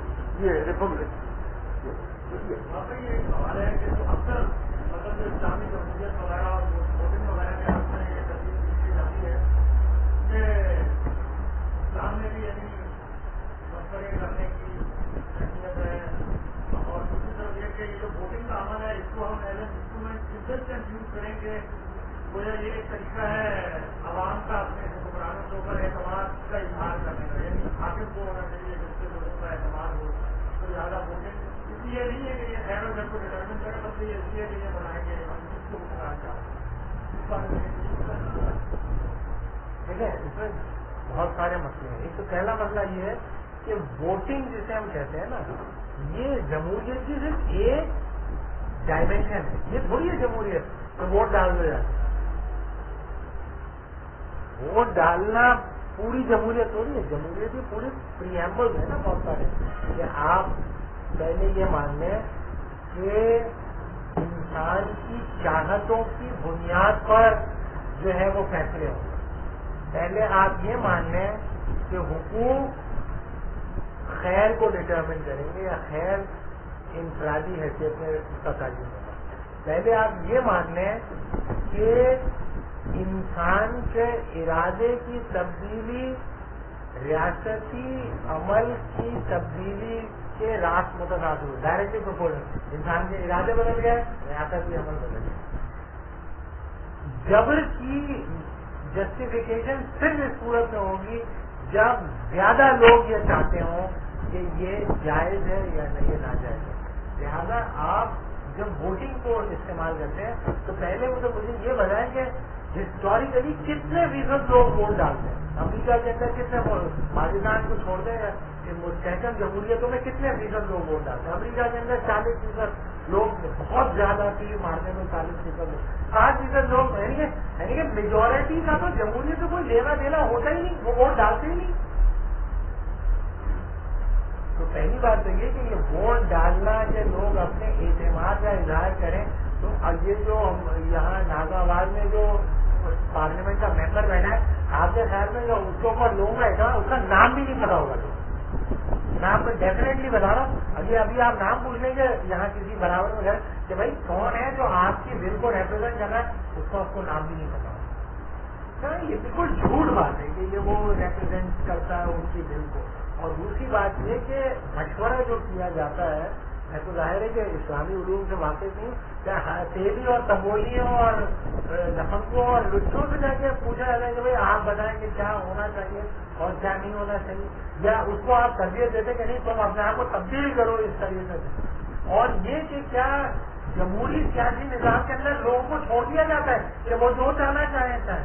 ایک پوری سول سوسائٹی آرگنائزیشن کے تھرو ایک پورا نظام ہوتا ہے جو اس کی نشر اور اشاعت کرتا رہتا ہے اور لوگوں کو ان کے غرض کی بنیاد پر اپنے معاشرتی اور سیاسی اور انفرادی زندگی کو مرتب کرنے کی طرف دعوت دیتا رہتا ہے. تو یہ نہیں ہوتا ہے کہ جمہوری سیاسی نظام کے اندر لوگوں کو چھوڑ دیا جاتا ہے کہ ہاں آپ جو بھی چاہے کریں. بلکہ ایک خاص قسم کا ایجوکیشنل اسٹرکچر استعمال کیا جاتا ہے، ایک خاص قسم کا آرگنائزیشن اسٹرکچر استعمال کیا جاتا ہے جس کی بنیاد پر لوگوں کو یہ نہیں چھوڑ دیا جاتا ہے کہ وہ جو چاہنا چاہیں. اور سیدھی بات یہ ہے کہ یہ جو جتنے بھی اصول ہیں، مجرد اصول، یہ مجرد نہیں ہے دنیا میں. جب آپ جمہوری سیاسی نظام کو اختیار کرتے ہیں تو دراصل آپ جمہوری سیاسی نظام کے ذریعے حقوق کی آڑ میں اس خیر کو نافذ کرنے کی کوشش کرتے ہیں جس خیر کا آپ کی تاریخ سے کوئی تعلق نہیں. وہ تاریخ ہے جو کہ لبرلزم اور انلائٹنمنٹ تھاٹ کی ہسٹوریکل پروسیس کے نتیجے میں پیدا ہوئی ہے، اور وہ پولیٹیکل آئیڈیاز ہیں جو اس ہسٹوریکل اسپیسیفسٹی سے نکلے ہیں جس سے انلائٹنمنٹ تھاٹ گزری ہے، جس کا آپ سے کوئی تعلق نہیں. تو یہ نہیں ہوتا کہ آپ کا تصور خیر بچ کے نکل جائے گا، وہ ڈس انٹیگریٹ ہوگا جیسے. میں بس آخری بات یہ کہہ رہا تھا کہ یہ پہلی بات تو یہ کہ بذات خود ایک جھوٹی بات ہے اس پہ اعتماد کا اظہار کرنا. اعتماد کا اظہار کرنے کا کوئی اور طریقہ بھی وضع کیا جا سکتا ہے, لیکن اعتماد سے مراد کیا ہے, کس بنیاد سے؟ اگر سب لوگوں کو سب لوگوں کو اعتماد ہو جائے سلمان رشدی کے اوپر تو لیجیٹیمٹ ہو جائے گا. یہ تو کوئی کچھ مناسب بات نہیں. بہت سارے لوگوں کو بہت سارے بدماشوں کے اوپر اعتماد ہو جاتا ہے تو وہ لیجیٹیمٹ ہو گئے. کیا اسلامی اصولوں کی بنیاد پر ہر وہ آدمی لیجیٹیمٹ ہو جاتا ہے جس سے زیادہ لوگ وہ ہو جائیں, یا ایک علاقے کی میجورٹی پورا کا پورا یمن جو ہے ریورٹ ہو گیا تھا تو وہ کہتے ہیں بھائی چلو پورا یمن ریورٹ ہو گیا, چلو جس نے ان کا حاکم بنایا ان کو چھوڑ دیتے ہیں, ہم لوگ ماشاء اللہ جو بچ گیا اس کو اس کی فکر کرتے ہیں اور پھر ان سے حقوق کے طالب دن مزید کو وہاں پہ دینا. جی اور دیکھیے اس کو اچھی طرح سے سمجھیے, بہت عام دلیل ہے. میرے بھائی نے بہت اہم سوال اٹھایا, اس میں اتنا دیکھیے ریپرزنٹیشن کا کوئی تصور اسلام کے اندر موجود نہیں ہے. ریپرزنٹیشن نہیں ہوتی. ریپرزنٹیشن سرمایہ دارانہ نظام کی ایک خصوصیت ہے. حضرت آدم علیہ السلام کوئی انسانیت کے ریپرزنٹیٹیو نہیں تھے, وہ تھے اللہ کے نبی. اسی صورت حضرت ابوبکر صدیق رضی اللہ تعالیٰ عنہ نے کبھی یہ دعویٰ نہیں کیا کہ میں ریپرزنٹیٹیو ہوں عوام کا, بلکہ آپ خلیفۃ رسول اللہ صلی اللہ علیہ وسلم. حضرت امیر المومنین نے کبھی یہ نہیں کہا کہ میں, بلکہ آپ امیر المومنین تھے. نہیں. اچھا ریپرزنٹیشن سے کیا دیکھیے, پیر اور مرید کا جو تعلق ہے وہ ووٹر اور پارلیمنٹیرین کا کیا خیال میں وہی تعلق ہے کہ جو پیر نہیں, وہ بالکل نہیں ہے, وہ تو اس کے الٹ ہے. یہاں تو وہ ریپرزینٹیو جو ہوتا ہے وہ یہ کہتا ہے کہ میں تو کچھ بھی نہیں ہوں, تو مجھے جو میرے جن کو میں ریپرزینٹ کرتا ہوں ان کی خواہش کے اظہار کرنا چاہیے. پیر جو ہے وہ تو یہ کہتا ہے کہ نہیں میں اس کی اصلاح کرنے والا ہوں, میں اس کو سمجھانے والا ہوں کہ اسے کیا چاہنا چاہیے. اسے کہتا ہوں اتنے بغیر پڑھو, اتنے اللہ کا خیال کرو, یہ تم کیا میرے پاس آئے ہو یہ استعمال سے تمہیں یہ میں نے نسخہ دیا وغیرہ. کوئی پارلیمنٹری نہیں, پارلیمنٹری تو اس سے کہتا ہے جو جس کی وہ ریپرزینٹ کرتا ہے تم بالکل ٹھیک ہو, تمہیں جو مثلا آپ اسلامی جماعت نہیں جماعت کو دیکھیے, جماعت اسلامی کو, جماعت اسلامی جب جاتی ہے امین بھائی کے پاس اور یہ کہتی ہے کہ رکن بن جاؤ امین بھائی, تو وہ جماعت اسلامی یہ امین بھائی سے کہتی ہے دیکھو رکن بننا ہے, اچھا تمہیں فجر کی نماز میں ضرور آنا پڑے گا, تم اپنے حساب رکھو کہ کتنی جماعتوں میں تم شریک ہوئے, بتاؤ کتنا تم نے آرات یاد کیے, بتاؤ یہ وہ ہے. آپ کے خیال میں جب وہ ووٹ لینے جاتی ہے وہ کسی سے پوچھتی ہے کہ فجر کی نماز میں تم آئے کہ تم نے کتنے وظیفے یاد کیے, کو پوچھتا ہے؟ بالکل نہیں. وہ تو کہتا ہے بیٹا میں صاف کر دوں گا, نعمت اللہ خان سے بہتر صاف کرنے والا دنیا میں کوئی نہیں, اور یہ کہ جو ہے وہ تمہاری یہ سودے سلوک میں آسانی ہو جائے گی. کیوں آ سکتا ہے؟ ایک اسلامی جماعت جو جب اپنا رکن بناتی ہے تو اس وقت تو وہ سارے اسلامی کے اوپر کوئی ان سے یہ نہیں پوچھتا امین بھائی سے کہ اچھا تمہارے بیٹے جو میں وہ کیا نوکری دلا دوں تو تم رکن بن جائے, ایسا کچھ نہیں پوچھ جاتا. نہیں کوئی ان کا غلط نکال, لیکن جب ان کا ووٹ مانگتی ہے تو وہ کہتے کیوں نظام ہی دوسرے نا. ایک طرف تو وہ لے کے چل رہی ہے امین بھائی کا یہ کہ وہ جنت میں پہنچ جائیں, دوسری طرف یہ کہ امین بھائی جو چاہیں وہ کر سکیں, ہے نا. یہ جو جمہوریت یہ تو یہ ہے کہ امین بھائی کی جو مرضی ہے وہ حاصل کر سکیں, مجھے خوب سا حلوہ ملے اور بڑی گاڑی ملے اور وٹ ایور دیٹ سب ہیں. تو اسلامی جماعتیں بھی جب جمہوری عمل کے ذریعے دعوت دیتی ہیں تو کوئی دعوت تھوڑی ہوتی ہے, وہ تو لوگوں کی خواہشات کو پر کرنے کے لیے کہتی ہے کہ ہم سے اپنی خواہشات پوری کرو, ہم کریں گے تمہاری خواہشات پوری.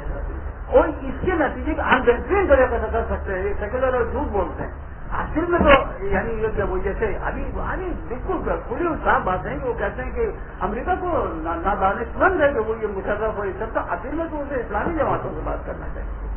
نہیں تو جمہوری طریقے سے اسلامی جماعتوں کی اسلامیت ختم ہو جاتی ہے, وہ عام سیکولر سیاسی جماعتیں بن جاتی ہیں. یہی تو انہوں نے پڑھایا کہ کارکن کی سمجھ میں نہیں آتا کہ وہ کیا کریں. ایک طرف تو اسے کہہ رہے ہیں کہ تم وہ جسے کہو کہ فجر کی نماز میں کتنی مرتبہ, دوسری طرف اسے کہتے ہیں کہ لوگ بھی للو بچوں کرو.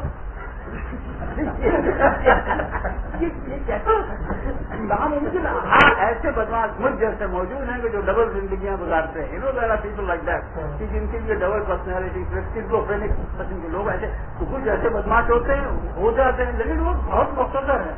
اور عموماً تو آدمی چاہتا ہے کہ یعنی راستے کو عقیدہ وہ یہی معلوم ہوتا ہے کہ یا تو اسے سرمایہ پہ پورا ایمان ہوتا ہے, وہ کہتا ہے زندگی کا مقصد یہ ہے کہ زیادہ سے زیادہ مارتا ہوں جتنا کچھ میرے قابو میں, یا وہ خدا کی وہ کرتا ہے. تو مطلب آپ ایک طرف امین بھائی سے کہتے ہیں کہ نہیں تم بن جاؤ ایک نیک آدمی اور بڑے سب جب جماعت لانے کی کارکن کے اجتماع میں آؤ تو ہم تم سے تمہارا تقویٰ ہی دیکھیں گے وغیرہ وغیرہ. اور جس وقت تم الیکشن کے لیے لو تو پھر وہ پیپلز پارٹی والے سے اس کے ساتھ معاملہ کرو, اور جیسے کہو کہ MPM والے کو بھی خوش کرو, اور سب کو جو ہے دیکھو کہ کون کہاں سے یہ ہو گیا. تو آپ کی یہ تو ہے ہی ممکن ہی نہیں ہے. ووٹ کا بڑا خلافت سے کیا تعلق ہے, یا پیلی مریضی سے ووٹ کا کیا تعلق ہے؟ تو اس کی نفی اور رد ہے. صرف یہ نہیں ہے کہ وہ ووٹ بیعت کا طریقہ ہے, تو بیعت کی رد ہے کہ بیعت تو یہ ہے کہ آپ اپنے آپ کو سپرد کر دیں کسی شخص سے. نہیں, یہی تو ہے بیعت. اچھا اس کے برعکس وہ جو ووٹ ہے وہ تو آپ وہ جو جس کو آپ ووٹ دے رہے ہیں وہ آپ کے سپرد ہو جاتا ہے اصولاً, اور وہ وہی کرتا ہے جو آپ کہتے ہیں کہ میں وہی کروں گا جو تم کہتے ہو, یہی میرا وہ ہے. یہ تھوڑی آپ اس سے کہتے ہیں کہ اچھا میں وہ کروں گا جو تو کہتا ہے, وہ کہتا ہے نہیں تو وہ کرے گا جو میں کہتا ہوں. اس لیے یہ بہت بڑی غلط فہمی ہے کہ ووٹ جو ہے وہ کسی صورت سے بیعت کا بدل ہے. وہ تو بیعت کی رد ہے. جہاں ووٹ عام ہوگا وہاں بیعت ختم ہو جائے گی. ارے بھائی عملاً تم نے یہ نہیں دیکھا کتنی پیری مریدی ہے آج ہمارے. حالانکہ پاکستان بننے میں مہاجر ہوں, میں اردو بولنے والا ہوں, میں آپ سے عرض کروں ہمارے گھرانے میں ہر خاندان کسی نہ کسی کا مرید تھا. وہ یہ ممکن ہی نہیں تھا کہ آپ میں نے ہمارے گروہ سے تعلق ہے, انصاری ہیں ہم لکھنؤ کے, اور ہمارا تینوں سے تعلق ہے. ہر خاندان کسی نہ کسی مرشد کا متعین. آج ایک خاندان ایک کوئی بھی نہیں, یہاں تک کہ میں بھی کسی کا مرید نہیں, کوئی بھی نہیں. تو یہ ختم ہو گیا. کیوں ختم ہو گیا؟ یہ کیوں آپ کے ساتھ پیری مریض ختم ہو گئی؟ کیوں پیر جو تھے وہ سب کے سب زیادہ تر ان میں سے جو ہے وہ اس نظام کا حصہ, اس لیے کہ جمہوری اور سول سوسائٹی سب ناقص ہوئی ہے نا. تو اس لیے یہ اپنے آپ کو دھوکہ دینا کہ یہ کوئی ووٹ جو ہے اس کا کوئی تعلق پیری مریضی یا ریپرزینٹیشن خلافت کی رد ہے. بالکل اگر وہ ریپرزینٹیٹو ہوگا تو وہ جیسے کہیے کہ من جانب اللہ نہیں ہوگا, وہ تو پھر کسی شیطان کا وہ خواہشات کو پورے کرنے کا ذریعہ ہوگا. ریپرزینٹیشن ارے پوری کو اپنی تاریخ اٹھا کے دیکھ لو, کہیں ریپرزینٹیشن کا کوئی تذکرہ ہے؟ کسی نے بھی کہا کہ میں اس لیے حکومت کر رہا ہوں کہ میں لوگوں کا ریپرزینٹیٹو, کسی نے بھی. تو مطلب یہ تو مغرب سے مغربیت کے علاوہ دوسری کوئی اور چیز ہے نہیں جس کا ہماری علمیت سے اور ہماری تاریخ سے کوئی تعلق نہیں, بالکل قطعا نہیں. اجنبی چیز ہے بالکل ادھر. تو اس کے ذریعے سے جیسے راہ بھائی نے کرنا ہے اسلامی انفرادیت کے فروغ پانے کا کیا سوال, اسلامی انفرادیت کو کرش کرنے کا طریقہ ہے. اسلامی انفرادیت کو ناممکن العمل بنانے کا طریقہ ہے جمہوریت اور دستوریت. یہ آپ نے پچھلے الیکشن سے بتایا تھا کہ اگر متحدہ مجلس عمل کو الیکشن کا بائیکاٹ کرنا چاہیے, لیکن اگر وہ الیکشن میں حصہ لینے کا فیصلہ کرتے ہیں تو ہم ووٹ دیں گے. تو میری ناراض لوگوں کی میری رائے ہے کہ اگر اس میں اور اس بات میں کیا فرق ہے کہ میں کہوں کہ اگر میں نے کچھ احباب یا میری جماعت جو ہے وہ سور کی بریانی پکا لی ہے تو میں ان کو منع تو کروں گا, لیکن پکا لیں گے تو میں کھا لوں گا. ان دونوں باتوں میں کیا فرق ہے؟ وہ یہ کہہ رہے ہیں کہ اگر فرض کیا کہ ہم یہ مان لیں کہ مجلس عملی فیصلہ کرتی ہے کہ الیکشن کریں, الیکشن میں جائیں گے, تو ہم اصولی طور پہ تو اسے صحیح نہیں سمجھتے لیکن ووٹ ان کو ہی دیں گے. تو یہ ایسا ہی ہے کہ ہمارے احباب اگر سور کی بریانی بنا لیں تو ہم کہیں یہ ٹھیک تو نہیں ہے لیکن آپ پکا لیے تو کھا لیں. نہیں, میرے خیال میں یہ سور کی بریانی والا مثال ٹھیک نہیں ہے. دیکھیے اگر MMA نے یہ فیصلہ کیا کہ انتخابات میں حصہ لگی تو سمبولکلی یعنی علامتی طور کے اوپر اسلام کا ایک جھنڈا بڑھ جائے گا. اور جو آپشنز آپ کے پاس موجود ہیں وہ یہ ہے کہ کیا اس جھنڈے کے ارد گرد لوگ جمع ہوں یا کسی دوسرے جھنڈے کے ارد گرد لوگ جمع ہوں. MMA کی شکست اسلام کی شکست ہے اس وقت الیکشن کے تناظر میں. حالانکہ میری ذاتی رائے ہے کہ MMA کی فتح اس سے زیادہ نقصان دہ ہوگی MMA کی شکست کے مقابلے میں. اصولی طور پر اگر فرض کیجیے سرحد میں MMA کامیاب ہو جاتی ہے تو لا محالہ وہ ایسی ہی حکومت بنائے گی جیسے اس نے پچھلی مرتبہ بنائی تھی, اور اس سے جو ہے وہ ویسے ہی نقصانات نکلیں گے کہ جیسے پہلے نکلے. لیکن جس وقت انتخابات ہوں گے اس وقت MMA جو ہے وہ سمبل ہوگی اسلامی انفرادیت کی, چاہے وہ کتنی بھی کانٹرڈکشن سے بھرپور اور کتنا بھی دوسرا کوئی اسلام کا سمبل نہیں ہوگا. اس اسٹیج کے اوپر ہماری کوئی ایسی اجتماعیت موجود نہیں ہے اس وقت، یعنی 2008 میں، جو یہ کہہ سکے کہ نہیں اسلام کی انفرادیت کا یہ دوسرا سمبل بھی، بلکہ اگر ہم نے ایم ایم اے کو چھوڑ دیا تو ہم صرف چھوٹے چھوٹے گروہوں میں محض بٹے ہوں گے، اسلام کی کوئی دوسری انفرادیت موجود نہیں ہوگی۔ ہاں ہم یہ کہہ سکتے ہیں کہ انشاءاللہ 2018 میں ایسی کیفیت نہیں ہوگی اور ایم ایم اے ہی وہ غیر جمہوری انفرادیت ہوگی کہ جو باہر انتخابی عمل سے کھڑے ہو وغیرہ وغیرہ، لیکن آج جو پریکٹیکل آپشن آپ کے پاس موجود ہے وہ یہ کہ اگر فرض کیجیے، پہلی تو کوشش ہماری یہی ہے جیسے کہ ہم کہ ایم ایم اے انتخابات میں حصہ نہ لیں، یہی ہماری کوشش ہے اور یہی ہم چاہتے ہیں، لیکن اگر ایم ایم اے حصہ لے گی تو پھر جو چوائس ہے آپ کے سامنے وہ صرف ایک ہے، وہ یہ ہے کہ کیا آپ اسلام کے حق میں ہوں گے یا آپ غیر اسلامی فورسز کو اسلام کو شکست دینے میں مدد دیں گے۔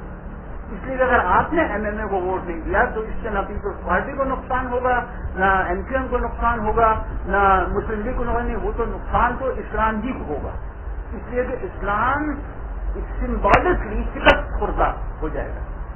لہذا اور آپ کا کوئی ایسا دوسری گروہ بندی بھی موجود نہیں جس کی بنیاد پر آپ کہتے ہیں کہ نہیں غیر جمہوری متبادل ایک موجود ہے کہ جس کے لیے ایسا کچھ نہیں، کوئی بھی اسلامی تشخص اس سطح کے اوپر جس سطح کے اوپر ایم این اے نے اپنا تشخص منوا لیا ہے موجود نہیں، میری رائے میں ہونا بھی نہیں چاہیے، ایک دوسری بات ہے لیکن وہ ایک الگ بات۔ لیکن یہ کہ اس اسٹیج کے اوپر اگر آپ نے ایم ایم اے کو ووٹ نہیں دیا تو آپ اسلام دشمنوں کو تقویت پہنچائیں گے اور اسلام کو شکست دینے میں آپ ایک رول ادا کریں گے، وہ کام ہمیں نہیں کرنا۔ اس بنیاد کے اوپر اگر ایم ایم اے نے انتخابات کا فیصلہ کیا تو میں ایم ایم اے کے کینڈیڈیٹ کو یقیناً ووٹ کروں گا۔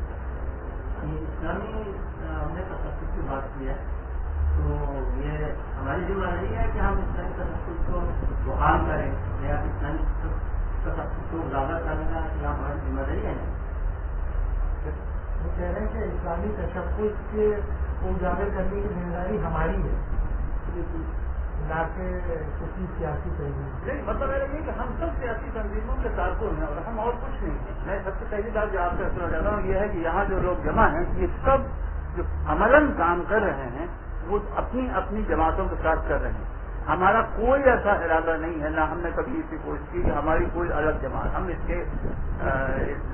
کے خلاف ہیں اس ارادے کے۔ ظاہر ہے اب میں یہ نہیں عرض کرا کہ کوئی دوسری جماعت بننا چاہیے، اگر کوئی دوسری جماعت بنتی ہے وہ اس وقت تک ٹھیک ہے جب تک وہ جو ایگزسٹنگ جماعتیں ہیں ان کی حلیف اور مددگار اور ان کی ساتھی ہو، ان پہ لعنت کرنے والی نہ ہو۔ تو اگر کسی کو شوق ہے کوئی ایسی جماعت بنانے کا جو کوئی ایسا کام کرے کہ جو ابھی نہیں ہو رہا ہے یا جو کمزور ہو رہا ہے تو بشرطے تو وہ دوسری جو جماعتیں ان کی حلیف ہو کوئی حرج، لیکن ہم تو وہ ایسا نہیں ہے۔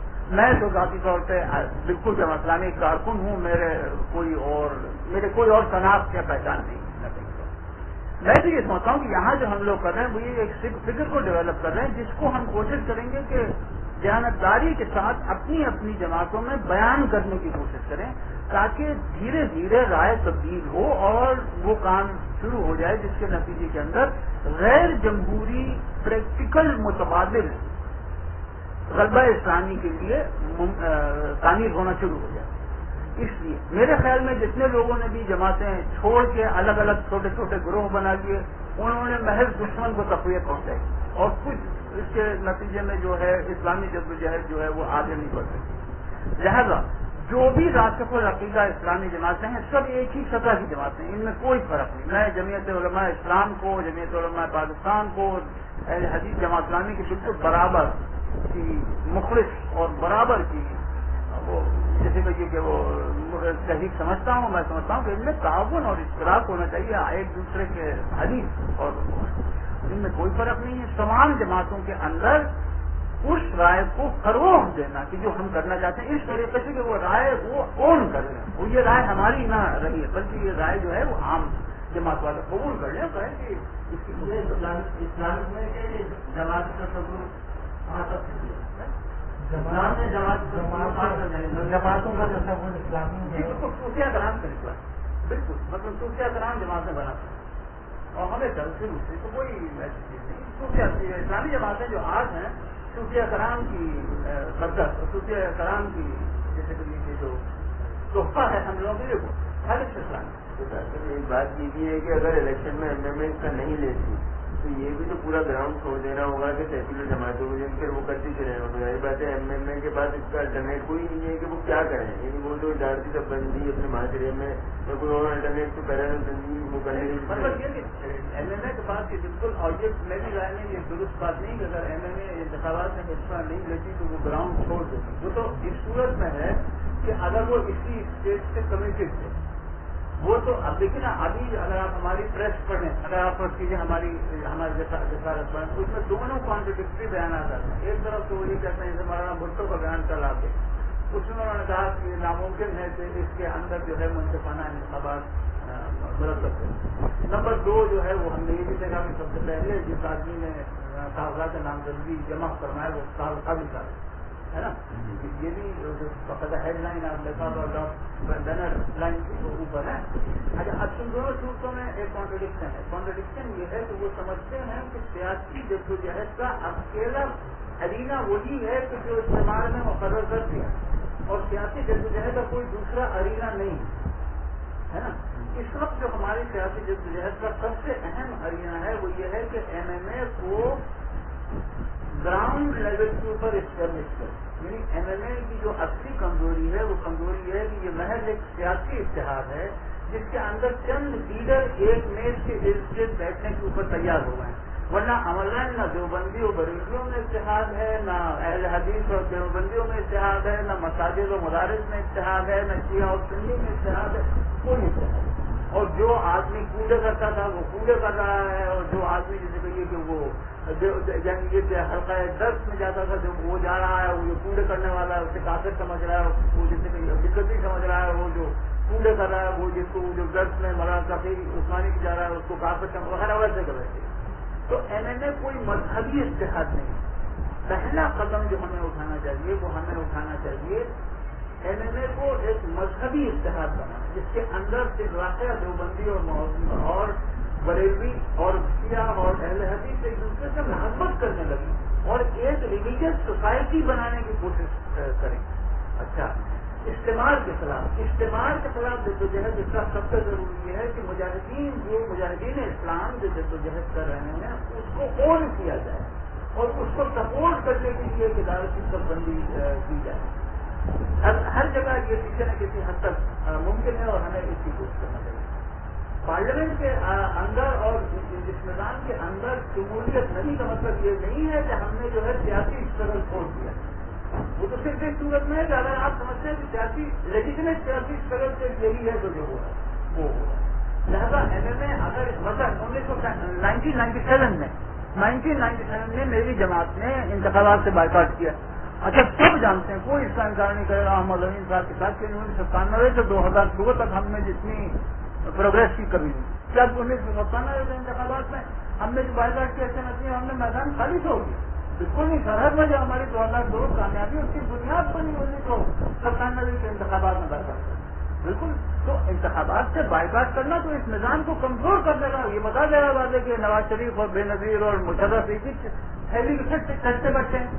اگر آپ نے نواز شریف یا ان کے کسی کے ساتھ مل کے کیا یا اکیلے کیا اس کے بعد مخلوط حکومتیں بنائی تو آگے کہیں گے کہ ان میں سے یہ زیادہ امریکی ہے اور یہ کم امریکی ہے اور آپ کا اسلامی کوئی پلیٹ فارم ہوگا نہیں.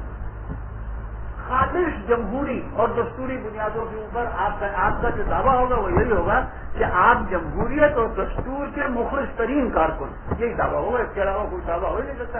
اس لیے کہ نہ آپ کے لیے ممکن ہے کہ آپ اس اسٹیج کے اوپر کوئی اسلامی ایجنڈا لوگوں کے سامنے لا سکے. لوگوں کا خواہی کے نہیں اسلام, یعنی یہ جو ہمارا بنیادی مفروضہ ہے کہ لوگ اسلام چاہتے ہیں بالکل غلط مفروضہ ہے. لوگ بالکل اسلام نہیں چاہتے, بالکل نہیں چاہتے. آپ یقین دیکھیے حاجی صاحب کب سے چلا رہے ہیں وہ کیا کہیے کہ وہ لوگ سڑک چاہے کوئی نہیں آتا. بے نظیر اگر یہ کال دے دے تو آپ دیکھیے گا کتنے لوگ سڑک چاہتے ہیں, یا نواز شریف سے کال دے دے تو آپ دیکھیے کتنے لوگ سڑک چاہتے ہیں. کیونکہ اس لیے کہ لوگ تو بڑے بدماش ہیں اور ہمیشہ سے ہیں. اگر آپ نے یہ سمجھ لیا کہ لوگ جو ہیں وہ بہت متقی پڑے, آپ دیکھیں لوگ گھروں کا کیا, لوگ تو بالکل اسلام نہیں چاہتے. کس نے کہہ دیا کہ وہ اسلام چاہتے ہیں؟ کہ یہ مفروضہ تو بالکل غلط ہے. ہاں یہ درست ہے کہ ایسے لوگ موجود ہیں ان عوام میں. اب مثلا یہ ہم نے 1995 میں سروے کیا تو ہم دیکھا تھا کہ 13% آدمی اس وقت باجماعت نماز پڑھتے ہیں. ایسے لوگ کہ جو مسجد میں کم از کم 2 نمازیں پڑھتے ہیں پورے پاکستان میں، یعنی اسٹیٹسٹکلی سگنیفیکنٹ سیمپل تھا، باقاعدہ سائنٹیفکلی ہم نے کیا تھا. تو 13 مردوں میں سے 13% لوگ ایسے تھے کہ جو مسجد میں اپنے محلے کی مسجد میں 2 وقت کی نمازیں پڑھتے تھے.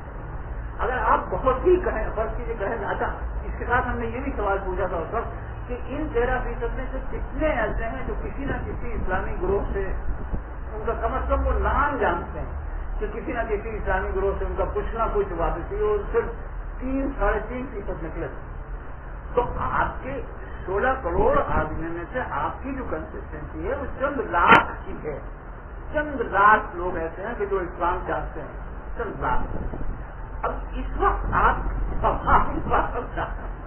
ووٹ مانگنے آئی، اس کا کوئی پروف ہے؟ مطلب صرف اسی بنیاد تو آپ کو سرحد میں اگر ہم جیتیں گے، پرابلی ہم سرحد میں جیتیں گے اس لیے کہ اجتماع کی ضرورت ہے کہ ہم سرحد میں جیتیں. تو لوگ ہمیں جو ووٹ دیں گے وہ کس بنیاد سے دیں گے؟ اس بنیاد سے ووٹ دیں گے کہ ہم سرمایہ داری کے بہتر اور زیادہ مختلف اور زیادہ جانبدار کارکن ہیں بنسبت ANC کے اور بنسبت باؤ کی نیچ کے وغیرہ. اس بنیاد سے تھوڑی ووٹ دیں گے کہ ہم نے ان کو اس سے کوئی مطلب نہیں کہ شریعت نافذ ہوئی یا نہیں ہوئی، حزب ایکٹ ہے نہیں ہے، یہ کیا یہ تو بالکل ریلیونٹ چیز ہے. اس سے بڑا شریعت نافذ کیا چیز ہے؟ شریعت نافذ اس کی کوئی مطلب نہیں. مطلب یہ ہے کہ ہاں آپ کے لوگوں نے کم لوٹا، ANC زیادہ لوٹتی تھی. آپ جو وزیر تھا وہ شلوار قمیض پہنتا تھا، ANC کا والا ملنا مشکل تھا، آسان ہے. یہ وہ ان کے مسائل آپ نے زیادہ حل کرائے، وہ دوسرا والا نہیں کرواتا تھا یا وہ. تو اس وجہ سے بولتے ہیں کہ سرمایہ داری کے محافظ کے طور کے اوپر آپ کو یقیناً لوگ پسند کر سکتے ہیں اور کریں گے، سرحد میں توقع کریں گے، اور پھر آپ سے توقع بھی یہ رکھیں گے کہ آپ ان کو ترقی ان کو دیں اور آپ ان کی آزادیاں جو ہے ممکن یہ چیز تمام چیزیں. لیکن اس کا اسلام سے کیا تعلق؟ نتیجہ ضرور اس کا اسلام کوئی تعلق نہیں. یہ تو لوگوں کی خواہشات پوری کرنے کا ایک طریقہ ہے. آپ ہی ویسے ہی ایک سیاسی جماعت ہے، جیسے MP ہے اور جو کچھ ہے وہ ایک سیاسی جماعت آتی ہے. تو اس کا بڑا نبی صلی اللہ علیہ وسلم کی سنتوں کو زندہ کرنا اور اسلامی برپا کرنا، یہ کس کو بیوقوف بنانا ہے؟ وہ میرے سوال کا ہے صحیح یہ دور میں ہے بہت چیزیں جلا تھا اور کیا ہوتا ہے پھر صحابہ کرام کے زمانے میں جو ہے وہ عبداللہ نے سوا تھا. تو یہ جماعتی جو ہے یہ جماعتی تصور اسلام میں کیسے یہ کس کی طرح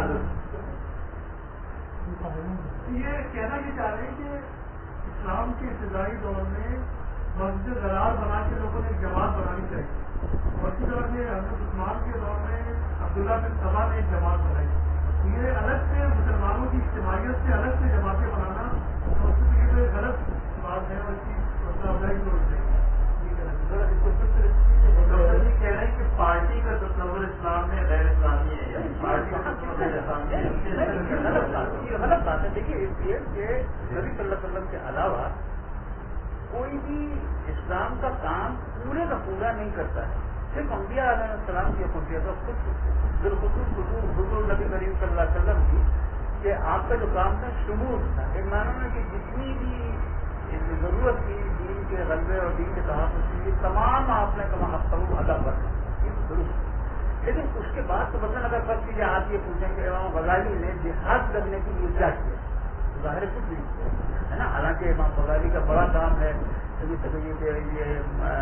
یونانی فکر کے اس میں اور روحانیت کے فروغ میں ہوگا. کوئی بھی آپ ایسی مثال نہیں دے سکتے جہاں آپ کہہ سکتے ہیں کہ جو ہے وہ کسی نے پورے کا پورا کام جو ضرورت تھی وہ کر دیا. نہیں ایسا نہیں.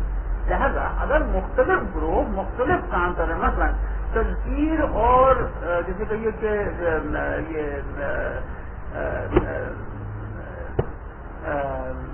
ارشاد کا کام بہتر گاؤں کی سطح کے اوپر تبلیغی جماعت کرے جس میں کیا ہے نہیں یہ کام اور تبلیغی جماعت سے بہتر میری رائے ہے.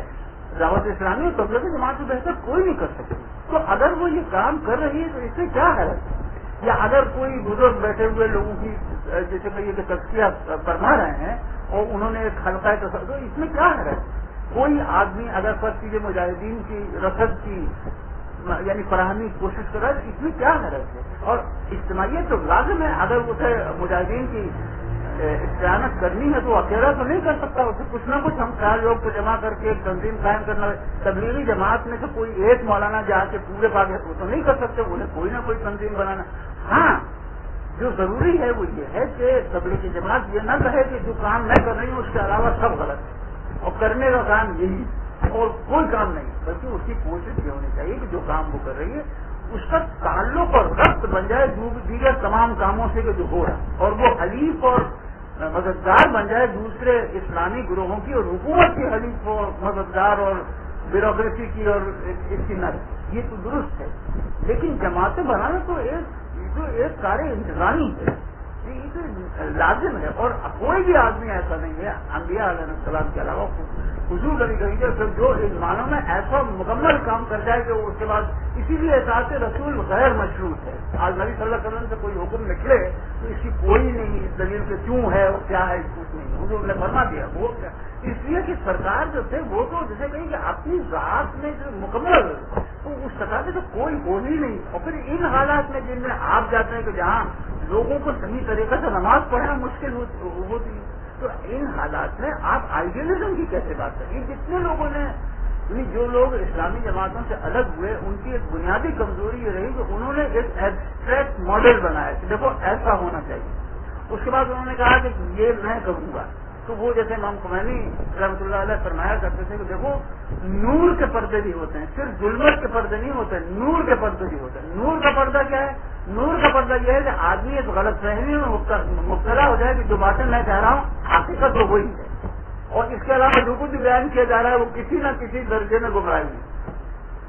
یہ ہے نور کا پردہ. اور امام فرماتے تھے کہ اللہ کا فضل ہے کہ میں محفوظ نہیں ہے. تو کوئی آدمی بھی اگر کوئی ایبسٹریکٹ ماڈل بنا لے اور پھر کہے کہ جناب یہ تو وہ ظاہر ہے کہ اپنے آپ کو پکڑ بہت مخلص ہے. وہ آدمی یہ نہیں ہے کہ وہ آدمی جو ہے وہ کوئی اپنی پیسہ کمانا چاہتا ہے یا نہیں، وہ اخلاص کے ساتھ اس کے اوپر یقین رکھتا ہے کہ جو کچھ میری سمجھ میں آ گیا بس سب وہی. یہ ہے نور کا پردہ. تو اس لیے ہمیں ایک دوسرے کا آپ دیکھیے نا مطلب یہ کہ دیکھیے اس سے جو بندی بریلی کرتے ارے بھائی دونوں نے بڑا اہم اور ضروری کام کیا اور ایک دوسرے کے فطری حدیث ہیں. ایک نے نبی صلی اللہ علیہ وسلم کی محبت کو اجاگر کرنے کے لیے عوام کے رسوم اور رواج کو مرتب کیا، دوسرے نے فقہ اسلامی کو اور جو علوم اسلامی کو محفوظ رکھا. ایک دوسرے کے فطری حدیث ہیں، فطری حدیث ہیں، ایک دوسرے کے بغیر پلٹ نہیں سکتے. نہیں تو آپ یہ سوچو کہ دیوبندیوں کا فطری حدیث اگر بریلوی نہیں ہوگا تو کیا کمیونسٹ ہوگا یا وہ فاسسٹ ہوگا؟ ارے ظاہر ہے کہ دیوبندیوں کا فطری حدیث وہی ہوگا کہ جو چاہے گا جو شرح نافذ ہو. اب آپ ہم میں سے کتنوں کو یاد ہے کہ اعلیٰ حضرت رحمۃ اللہ علیہ نے بدعت کو ختم کرنے کے لیے اتنا کچھ لکھا ہے کہ میں آپ سے کیا یہاں جو دیوبندی بھائی موجود ہے دلانے کا یہ فرمائیں گے نہیں، لیکن وہ سب ہم بول رہے ہیں. اعلیٰ حضرت کون سے؟ تو اعلیٰ حضرت تو وہ تھے کہ جو فاتحہ درود کرتے تھے، یہ ہے اعلیٰ حضرت وغیرہ. اور چنان سے اہل بدعت تھے اور بالکل انہوں نے سب کو کافر کہا اور یہ ہوئے.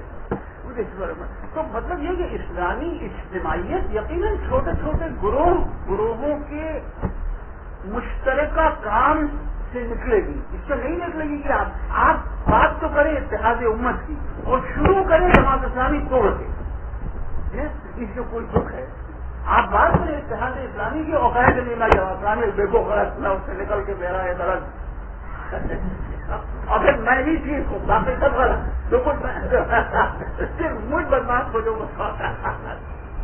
آپ کو اپنی اداؤں سے ذرا غور کریں ہم اگر سب کریں